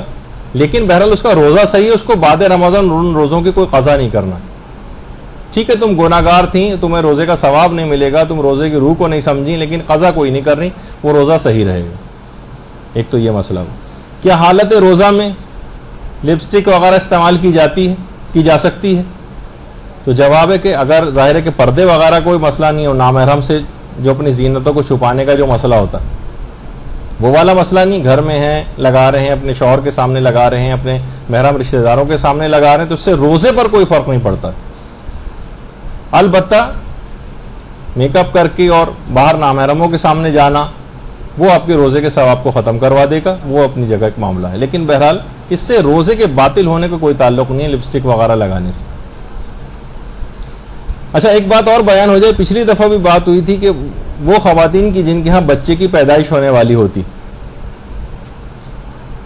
اور ان کو ڈاکٹر بعض اوقات منع کرتے ہیں اور ویلڈ ریزن ہوتا کہ نہیں بھائی آپ کے لیے نقصان دہ روزہ رکھنا. ایک تو وہ ہے جو پچھلی دفعہ میں نے بتایا تھا مسئلہ کہ بھائی بہت سی خواتین جو بالکل خیال نہیں کر رہی ہوتی ہیں اور لاپرواہی میں خوب کھا پی بھی رہی ہوتی ہیں اور پھر بھی کہہ رہی ہیں کہ نہیں بچے کے لیے روزہ رکھنا صحیح نہیں. تو یہ کہاں سے صحیح نہیں؟ بالکل صحیح ہے، بلکہ زیادہ اچھے اثرات اس کے اوپر ہوں گے. لیکن بالفرض واقعی کوئی ایسی میڈیکل ریزن ہے کہ ڈاکٹرز بھی منع کر رہے ہیں اور واقعی اس کے ساتھ ایسا مسئلہ ہے کہ بچے کے لیے نقصان دہ، تو ایسی عورت، حاملہ عورت کو اس روزے کی قضا بھی کرنا ہے اور اس کو فی روزہ فدیہ بھی دینا پڑے گا. فدیہ بھی دینا ہے، یعنی دونوں چیزیں اس کو کرنا پڑیں گی. اور اس کو اور یہ رمضان کے فوراً بعد بھی دے سکتی، اس کو بھی اس بات کی اجازت. جو غلطی میں نے کہا تھا نا فدیے کے سلسلے میں بہت زیادہ ہو رہی ہے، وہ جو میں بتا کے ہی نہیں دے رہا ہوں آپ کو کہ کیا غلطی ہو رہی ہے، کیونکہ وہ الگ اس موضوع پر ایک گفتگو آئے گی. لیکن یہاں اس کی ایک ایکسیپشن ہے. بہت زیادہ بوڑھے افراد میں تھی کہ ان کو فوراً بعد رمضان دے سکتے ہیں وہ. اسی طرح سے حاملہ عورتیں بھی فوراً بعد رمضان وہ فدیہ نکال سکتی ہیں. قضا کرنی ہے اور فدیہ الگ سے دینا. یا اسی طریقے سے البتہ کفارہ وغیرہ کوئی نہیں، صرف قضا جو ہے وہ انجام دینا. ہاں، اس کے بعد جو بچوں کو دودھ پلاتی ہیں اور اس کی وجہ سے واقعی سیریس معاملہ ایسا ہے کہ بچے کو جو ہے فیڈ صحیح طور پر نہیں کرا سکیں گی، اس کی خوراک بچے کی کم ہو جائے گی اور اس کے علاوہ کوئی اور طریقہ بھی نہ ہو. باقاعدہ آقا سیستانی نے تو اپنی توضیح المسائل میں لفظ فیڈر بھی استعمال کیا کہ بچے کو اگر فیڈر پلا کے اس کی کمی پوری کی جا سکتی ہے غذا کی، تب بھی اس عورت کو روزہ رکھنا پڑے گا. ہاں، ایسے علاقے ہیں بہت سے کہ ایسا کوئی ڈبے کے دودھ کا بھی انتظام نہیں ہے، کوئی اور دودھ کا بھی انتظام نہیں ہے، بچہ بھوکا رہ رہا ہے اور اس کا ماں جو ہے اس کی غذائیت بھی مثلا صحیح نہیں اور بچے کے لیے دودھ اور خوراک کم ہوتی چلی جا رہی ہے، تو پھر ایسی عورت کے اوپر سے روزہ معاف ہو جاتا ہے ایسی کنڈیشن میں، اور یہ چاہے تو یہ روزہ نہ رکھے. تو بہرحال یہ کہ وہ سیریس والی بات ہونی چاہیے، ایسا نہیں ہے کہ لاپرواہی والی جو ایک صورتحال ہوتی. جیسے کہ انہوں نے کہا کہ اگر وہ فیڈر پلا کے کوئی اور بیرونی ذرائع سے بچے کی خوراک کو پورا کر سکتی ہے تب بھی اس عورت کے لیے روزہ رکھنا ضروری ہو جائے گا. تو بہرحال یہ ایک دماغ میں ایک چیز رہے. اچھا اسی طرح سے ایک بات اور بیان کر دی جائے کہ آپ نے اگر کسی شخص کو پتہ ہی نہیں تھا کہ میں قضا روزہ مجھ پر ہیں اور میں مستحب روزے نہیں رکھ سکتا ہوں, یہ تو اسے یہ پتا تھا کہ مجھ پر قضا روزے ہیں لیکن یہ پتہ نہیں تھا کہ جس پر قضا روزے ہوں مستحب روزہ نہیں رکھ سکتا, تو دن میں کسی وقت اس کو کسی نے بتایا کہ بھائی تمہارا تو قضا روزے ہی تم پر باقی ہیں, تم نے مستحب روزہ کہاں رکھا ہوا ہے, تو کیا یہ کر سکتا ہے کہ اپنی نیت کو قضا روزے کی طرف پلٹ دے؟ یہ مستحب روزہ جو ابھی اس نے رکھا ہوا ہے کہ ٹھیک ہے میں مستحب روزہ نہیں کر رہا, میں اب اپنے قضا روزے کی طرف نیت کو بدل رہا ہوں, تو اس کا جواب ہے کہ نہیں, ایسا نہیں کر سکتا. یہ اپنے مستحب روزے کی نیت کو قضا روزے کی نیت کی طرف تبدیل نہیں کر سکتا. اچھا اسی طرح سے ایک مسئلہ پیش آتا ہے, بہت زیادہ بیمار اشخاص جو کہ اپنی صحت یابی سے مایوس ہوں. بہت سے افراد دیکھیے ہر طرح کے سوالات آتے ہیں کہ کیا ایسے افراد جن کو پتہ ہے کہ اب میں کبھی ساری زندگی اب صحت یاب نہیں ہو سکتا, بلکہ میری زندگی اب اتنی نہیں رہی, تو کیا یہ اپنی زندگی میں اپنے ان روزوں کی قضا کروا سکتے ہیں کسی اور سے اجارے پر پیسے وغیرہ دے کے؟ تو جواب ہے کہ جی نہیں, انتقال کے بعد ہی صرف ایسا ہو سکتا ہے, اپنی زندگی میں کوئی شخص اپنے پیسے دے کر کسی اور سے اپنے قضا روزے نہیں رکھوا سکتا. دیکھیے ہر طرح کے سوالات ہوتے ہیں, تو اس میں یہ بھی سوال ہے. بہت سے افراد یہ بھی پوچھتے ہیں کہ حالت روزہ میں, کیونکہ سر ہے ہمارا وہ مثلا تیل وغیرہ جذب کر لیتا ہے, تو کیا حالت روزہ میں ہم تیل وغیرہ سر پہ لگا سکتے ہیں؟ جواب ہے کہ جی ہاں لگا سکتے ہیں, کوئی حرج نہیں ہے, تیل سر میں لگایا جا سکتا ہے. اسی طریقے سے بہت سارے افراد جو سر میں کلر وغیرہ لگاتے ہیں, یہ بھی پوچھتے ہیں کہ حالت روزہ میں خضاب کرنا یا سر میں کوئی کلر لگانا یہ جائز ہے؟ تو جواب ہے کہ جی ہاں بالکل جائز ہے. حتیٰ کہ چہرے پر جو کریمیں لگائی جاتی ہیں جو اپنے اندر کھال سے اندر جذب بھی ہو جاتی ہیں, ان کو بھی لگانے کی اجازت ہے. بہت سے افراد یہ پوچھتے ہیں کہ جناب کان میں اگر پانی چلا جائے نہاتے وقت تو کیا اس سے روزے پر کوئی فرق پڑتا ہے؟ جواب ہے کہ جی نہیں, کوئی فرق نہیں پڑتا, کان میں پانی چلا جائے تب بھی روزہ بالکل صحیح رہتا ہے. ایک بات اور بھی دماغ میں رہے کہ اگر مستحبی روزہ رکھنا, اولاد مستحبی روزہ رکھ رہی ہے لیکن مثلا والدین کو اذیت پہنچ رہی ہے ان کے روزہ رکھنے سے, تو اولاد کا مستحبی روزہ رکھنا حرام ہو جاتا ہے, حرام ہو جاتا ہے. تو اچھا بعض اوقات یہ ہوتا ہے کہ ان کو ایسے اگر ان روزہ رکھ بھی لیا تو روزہ ان کا غلط ہو جائے گا. اگر والدین کو اذیت پہنچ رہی, مثلا ان کی جسمانی حالت ایسی کہ والدین کو اذیت ہو رہی, فکر مند ہوئے جا رہے ہیں کہ اس نے روزہ کیوں رکھ لیا, مستحبی روزہ, ابھی بیماری سے اٹھی ہے, اتنی زیادہ کمزور ہے, گری پڑی جا رہی ہے, چکر اس کو آتے ہیں, ان کو اذیت پہنچ رہی, تو اولاد کے لیے پھر مستحبی روزہ نہ رکھنا جائز نہیں ہوتا, حرام ہو جاتا ہے. اچھا ایک سوال لوگوں نے یہ بھی اکثر پوچھتے ہیں کہ روزے میں جو کفاروں کی رقم ہے اس سے کیا ہم کسی غریب کی شادی میں کھانا کروا سکتے ہیں؟ مثلا کھانا ہم کروا رہے ہیں, اس کے پاس کھانے کے پیسے نہیں, ہم نے کہا ٹھیک ہے ہمارے پاس بہت سارے کفاروں کے پیسے ہیں کئی سالوں کے, تو اس سے تمہارے کھانا ہو جائے گا شادی, کسی غریب کی شادی کا کھانا. جواب ہے کہ جی نہیں, اس کی اجازت نہیں, کسی غریب کی شادی میں کوئی کھانا وانا اس طرح سے نہیں کروایا جا سکتا. اچھا اسی طرح سے اپنے کسی واجب النفقہ رشتہ داروں کو بھی جن کا نفقہ خود ہم پر واجب, کسی کا خرچہ ہم خود اٹھا رہے ہوں, تو نہ اس کو کفارے دیے جا سکتے ہیں, نہ فدیہ دیا جا سکتا ہے, اور نہ ہی فطرہ دیا جا سکتا ہے. تو اپنے واجب النفقہ یعنی جن کا نفقہ ہم پر واجب ہے, جن کو نانو نفقہ ہم پر واجب ہے, ہم ان کو اپنے یہ واجب چیزیں نہیں دے سکتے, نہ کفارے, نہ فدیے, اور نہ فطرے. ہاں ایک بات اور بیان کر دی جائے بھی, کیونکہ اس سے پہلے روزہ توڑنے کی ایک بات آئی تھی کہ اجارے پر اگر کوئی شخص روزے رکھ رہا ہو, اجارے پر پیسے لیے ہیں اور روزہ رکھ رہا ہو, تو کیا وہ ظہر کے بعد اپنے اجارے کے روزے کو توڑ سکتا ہے؟ یہ ایک دلچسپ مسئلہ ہے, کیونکہ آپ نے اس سے پہلے سنا تھا کہ ظہر کے بعد اجازت نہیں ہوتی اپنے قضا روزوں کی, لیکن اجارے کے ذریعے جو ہم نے اپنے اوپر واجب کیا ہے روزہ, اس کو ظہر کے بعد بھی جان بوجھ کر بھی توڑا جا سکتا ہے. بس یہ کہ اس روزے کو رکھنا پڑے گا جو ہم نے معاہدہ کیا ہوا ہے ظاہر ہے روزے رکھنے کا, اس کو بعد میں کسی دن پورا کر دیں, لیکن یہ کہ اجارے کے روزے کو جب چاہیں جان بوجھ کر بھی توڑ سکتے ہیں, ظہر کے بعد بھی توڑنے کی اجازت ہے. بہت سے روزے دار افراد ایسے ہوتے ہیں جن کے منہ سے خون آنے لگتا ہے حالت روزہ میں, تو ٹھیک ہے اب اس خون کو تو ظاہر پی نہیں سکتے, اس کو تھوک دینا جو ہے واجب ہے, بس یہ کہ حلق سے نیچے وہ نہ اترے, لیکن اس سے روزے پر کوئی فرق نہیں پڑتا, روزے پر کوئی فرق نہیں پڑتا. اور بہت سارے افراد ایسے ہیں کہ وہ جب ٹوتھ برش کرتے ہیں حالت روزہ میں تو منہ سے ہلکا سا خون نکل آتا ہے، لیکن اتنا معمولی سا کہ ہلکا سا ہمیں ذائقہ محسوس ہو رہا ہے اس کا، لیکن وہ ہمارے تھوک میں گھل مل کر ختم ہو رہا ہے. تو یہ جائز ہے، اس کو اگر نگل بھی لیں تو صحیح، لیکن بہرحال اگر احتیاط کرنا چاہیں تو زیادہ اچھا ہے کہ اس کو بھی پھینک دیں. لیکن اگر وہ اپنی حیثیت اپنی شکل ہی ختم کر کے رکھ دیں، مستہلک ہو جائے، ہلاک ہو جائے، ختم ہو جائے وہ خون، کہیں ہمارے منہ میں نظر نہیں آ رہا ہو، تھوک میں گھل مل کے اتنا معمولی سا تھا، تو اس کو تو نگلنے کی بھی اجازت ہے، کیونکہ وہ اس کی اب حیثیت ہی ختم ہو گئی، تھوک میں گھل مل کے ختم ہو گیا. لیکن جو اس سے پہلے تصویر میں آپ نے دیکھا کہ وہ زیادہ تھا، تو پھر اس کو تو تھوکنا ہی واجب ہوگا اور اس کو نگلنے کی اجازت نہیں ملے گی. خواتین ایک چیز مسئلہ اور پوچھتی ہیں، وہ ہے خواتین اپنے نسوانی چیک اپ کے اعتبار سے. ایک مسئلہ خواتین کا آتا ہے کہ کسی گائنیکالوجسٹ وغیرہ کو دکھانا ہے اور وہ نسوانی چیک اپ کرے گی، تو حالت روزہ میں اس کو کروانے کی بھی اجازت ہے، اس سے روزے پر کوئی فرق نہیں پڑتا. اچھا، اسی طریقے سے ایک سوال یہ بھی پوچھا جاتا ہے کہ کوئی خاتون بیمار ہے مثلا اور وہ روزہ نہیں رکھ سکتی، بعض اوقات اس کی بیماری اگلے سال تک طول کھینچ جاتی اور فدیہ وغیرہ واجب ہوتا ہے، لیکن عورتیں کیونکہ عام طور پر ظاہر ہے کماتی نہیں ہیں، اپنے شوہروں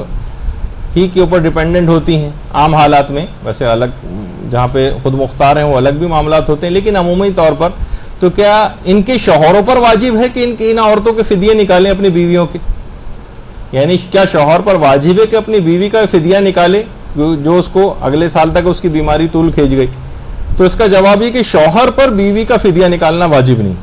اور اس کے پاس اپنا بھی کوئی پیسہ نہیں ہے تو فی الحال تو اس پر سے معاف ہو جائے گا معاملہ. جب بھی کبھی اس کی اپنی ذاتی استطاعت ہوگی عورت کی،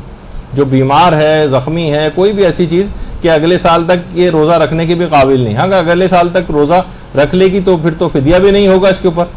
بیمار جو ہو گئی تھی اس سال، اگلے سال کے درمیان اس کو اپنے روزہ کی قضا کر لینا، لیکن اگر بیماری اگلے سال تک طول کھینچ گئی تو فدیہ اس کے اوپر واجب ہو جائے گا. تو فدیہ جو ہے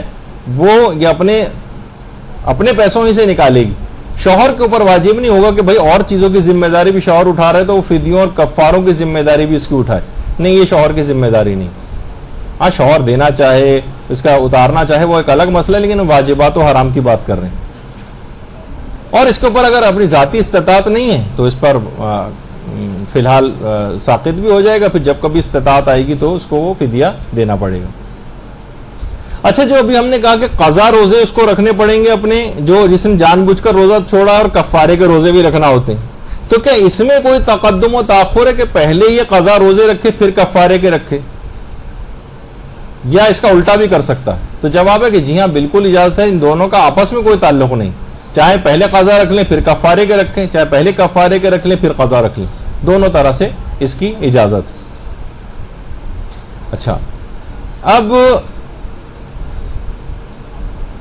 ایک چیز اور بھی ہے، ایک سوال ہے کہ اگر کسی شخص پر رمضان کا کوئی قضا روزہ ہے تو کیا وہ نظر کا روزہ رکھ سکتا ہے؟ یہ ایک سوال، یعنی کوئی نظر کر کے اپنے اوپر واجب کر لے، اس پر قضا رمضانوں کے، پچھلے رمضانوں کے قضا روزے بھی اس کے اوپر ہیں، کیا یہ نظر کر کے اپنے اوپر کوئی اور روزہ واجب کر سکتا ہے؟ میرا فلاں کام ہو گیا تو میں وہ روزہ رکھوں گی، جبکہ تمہارے اوپر اپنے پچھلے رمضانوں کے قضا روزے بھی ہیں. تو آقا سیستانی اور امام خمینی فرماتے ہیں کہ ایسے شخص کو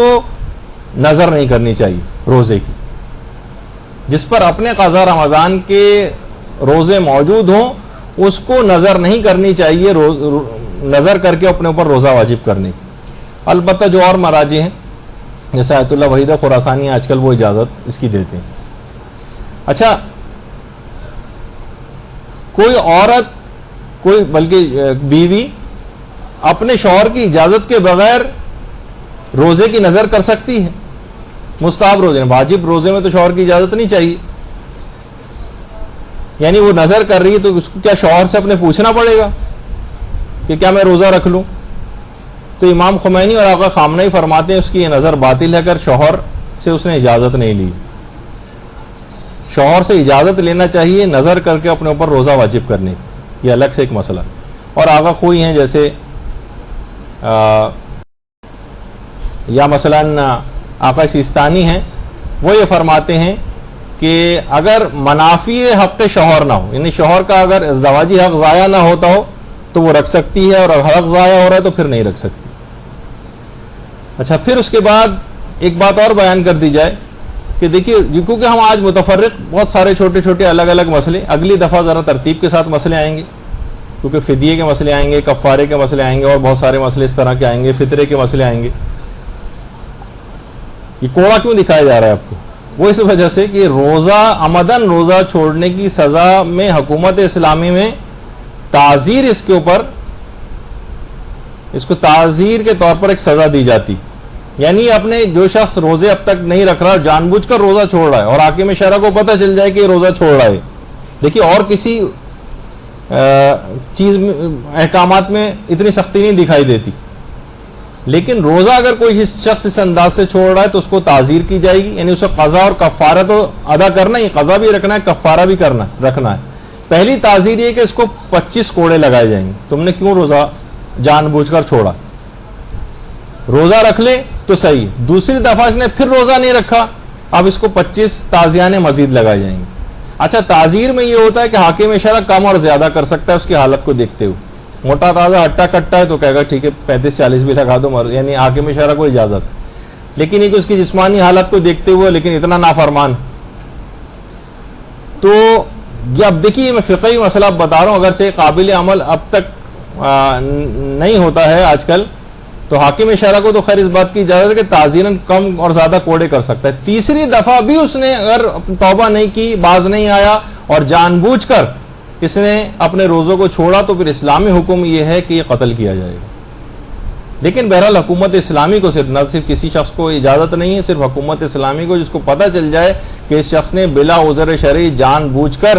جو ہے روزے کو چھوڑا، اور جہاں قوانین اسلام کا نفاذ اس طریقے کا ہو اور وہاں پہ امپلیمنٹ ہو رہی ہوں یہ چیزیں، حاکم شرع کی حکومت ہو اور یہ یقینی ذرائع سے اطلاع مل جائے، تو پھر یہ ایک اسلامی حکم وہاں پر آ جاتا ہے۔ اچھا، اب ایک مسئلہ، بس آخری مسئلہ یہ ہے، اس کے بعد تو اتنا وقت بھی ہمارے پاس نہیں بچے گا۔ اگر کوئی شخص یہ جو 60 روزے رکھنے کا مسئلہ تھا کہ جو شخص جس نے اپنے جان بوجھ کر روزے چھوڑے ہوں وہ 60 روزے رکھے یا 60 مسکینوں کو کھانا کھلائے،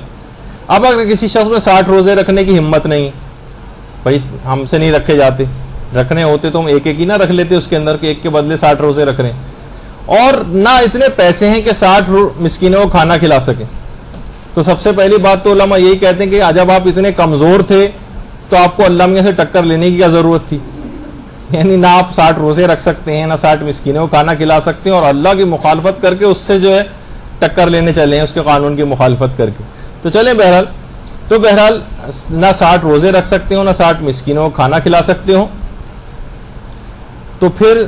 بس وہی ہے جو اس سے پہلے بیان ہوا تھا کہ اپنی حیثیت کے مطابق صدقہ دے دیں، اپنی حیثیت کے مطابق، اور ایک استغفار کر لیں سچے دل سے، تو پھر کوئی مسئلہ نہیں رہے گا۔ لیکن بعد میں کبھی اگر ادائیگی آپ ان چیزوں کی کر سکیں گے، 60 مسکینوں کو کھانا کھلانے کے آپ کے پاس پیسے آ گئے، یا 60 مسکینوں یا 60 روزے رکھنے کی ہمت آپ کے اندر پیدا ہو گئی، تو آپ کو روزے رکھنے پڑیں گے، مسکینوں کو کھانا کھلانا پڑے گا۔ لیکن اگر یہ دونوں چیزیں نہیں کر پاتے تو آیت اللہ خامنئی خاص طور پر، اور آیت اللہ ناصر مکارم شیرازی بھی اس کے اندر شامل ہیں، وہ فرماتے ہیں کہ پھر اس پر سے تکلیف ساقط ہے، اور کوئی کفارہ وغیرہ بھی آئندہ زندگی میں اس پر لازم نہیں ہوگا۔ علماء، زیادہ تر علماء تو فرماتے ہیں کہ اس پہ دوبارہ وہ چیزیں کرنی پڑیں گی، اگر اس میں حیثیت آ گئی جسمانی طور پر، یا حیثیت آ گئی کھانا کھلانے کی، تو کھانا کھلائے گا یا روزے رکھے گا۔ لیکن آیت اللہ خامنہ یہ فرماتے ہیں کہ نہیں، اگر اب اسی وقت کا مسئلہ ہے، اگر یہ ابھی نہیں رکھ پا رہا اور ابھی اس پر سے اس کے پاس پیسے نہیں ہیں، جسمانی صحت نہیں ہے، تو اس پر سے تکلیف شرعی ساقط ہو جائے گی، اور کفارے کا دوبارہ اس کے اوپر آنا لازم نہیں ہوگا، وہ چیزیں معاف ہو جائیں گی۔ تو بہرحال آج کی حد تک گفتگو یہاں پر آج ہم روک رہے ہیں، سوالات کا ایک انبار یہاں پہ مجھے آپ لوگوں کا ماشاءاللہ نظر آ رہا ہے، لیکن واقعی روزے کے مسئلے ہیں بھی اتنے زیادہ، جیسے میں نے کہا کہ ابھی پچھلے ہم نے بیان کی، آج اگلی کلاسوں میں اور اس کے بعد بھی شاید 8-9 گھنٹے کے فقہ مسئلے اور رہ جائیں، تو وہ آپ اپنے طور پر اب دیکھیے، ابھی یہ ہمیشہ ایک بات اور دماغ میں رکھ لیں کہ جب کوئی بھی تقریر کرنے والا جب کنکلوڈ کر رہا ہوتا ہے تو اس کے آخری والے جو باتیں ہیں وہ بھی توجہ کے ساتھ سننی چاہیے، اور اس سے کیا ہوتا ہے، ہو سکتا ہے کوئی اہم بات میں بیان کرنے جا رہا ہوں تو وہ میرا بھی اب دل نہیں چاہے گا اس کو بیان کرنا، تو اب آپ کوشش یہ کریں کہ کسی بھی اعتبار سے توضیح المسائل کا مطالعہ کریں، یا مدرسے کی طرف سے ابھی مجھے پتہ نہیں ہے، میں ابھی جا کے معلوم کروں گا کہ ایک ہم نے خاص ایک آپ لوگوں کو وہ دیا تھا ایک سوال نامہ کہ آپ کے رمضان اور روزے کی معلومات کتنی ہیں، اس کو آپ اس کو اگر آپ واقعی کتابوں سے نکال کر علماء سے پوچھ کے اگر اس کو آپ بھریں تو آپ کو بہت زیادہ فائدہ ہوگا. اور کتابچوں میں خاص طور پر جو ہمارے ڈسٹینس لرننگ کے بکلیٹس ہیں اس کے اندر روزے کے جو احکام ہیں، روزے کے احکام وہ تقریباً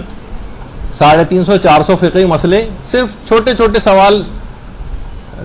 ٹرو اور فالس کی صورت میں جو ہیں وہ آپ 300-400 مسئلے ایسے ہی ورق گردانی کرتے ہوئے اگر آپ وہ کتابچے خرید لیں یا آپ کے پاس موجود ہو تو اس میں روزے والے سیکشن کو نکال کے 10-10 سوال تقریباً ہر کتابچے کے اندر ہیں، تو اچھے خاصے سوال آپ کے کور ہو جائیں گے اور آپ کو بہت سی معلومات، نئی انفارمیشن مل جائے گی. لیکن صرف اس کی حد تک نہیں کہ یہاں پہ کیونکہ بیان نہیں ہوئے تو ظاہر ہے ہم کیا کرتے نہیں، ابھی بھی علماء کے کیسٹس موجود ہیں، کتابیں موجود ہیں، توضیح المسائل ہے، استفتاءات کی کتابیں ہیں جو اردو میں ہیں، وہ بھی آپ لے کر پڑھ سکتی ہیں. تو آج کی حد تک گفتگو یہاں پر روک رہے ہیں. وصلی اللہ علی محمد وآلہ الطیبین الطاہرین. اللجن اللجن یا مولا اللجن اللجن اللجن اللجن ماسٹر اللجن اللجن اللجن یا صاحب السماء اللجن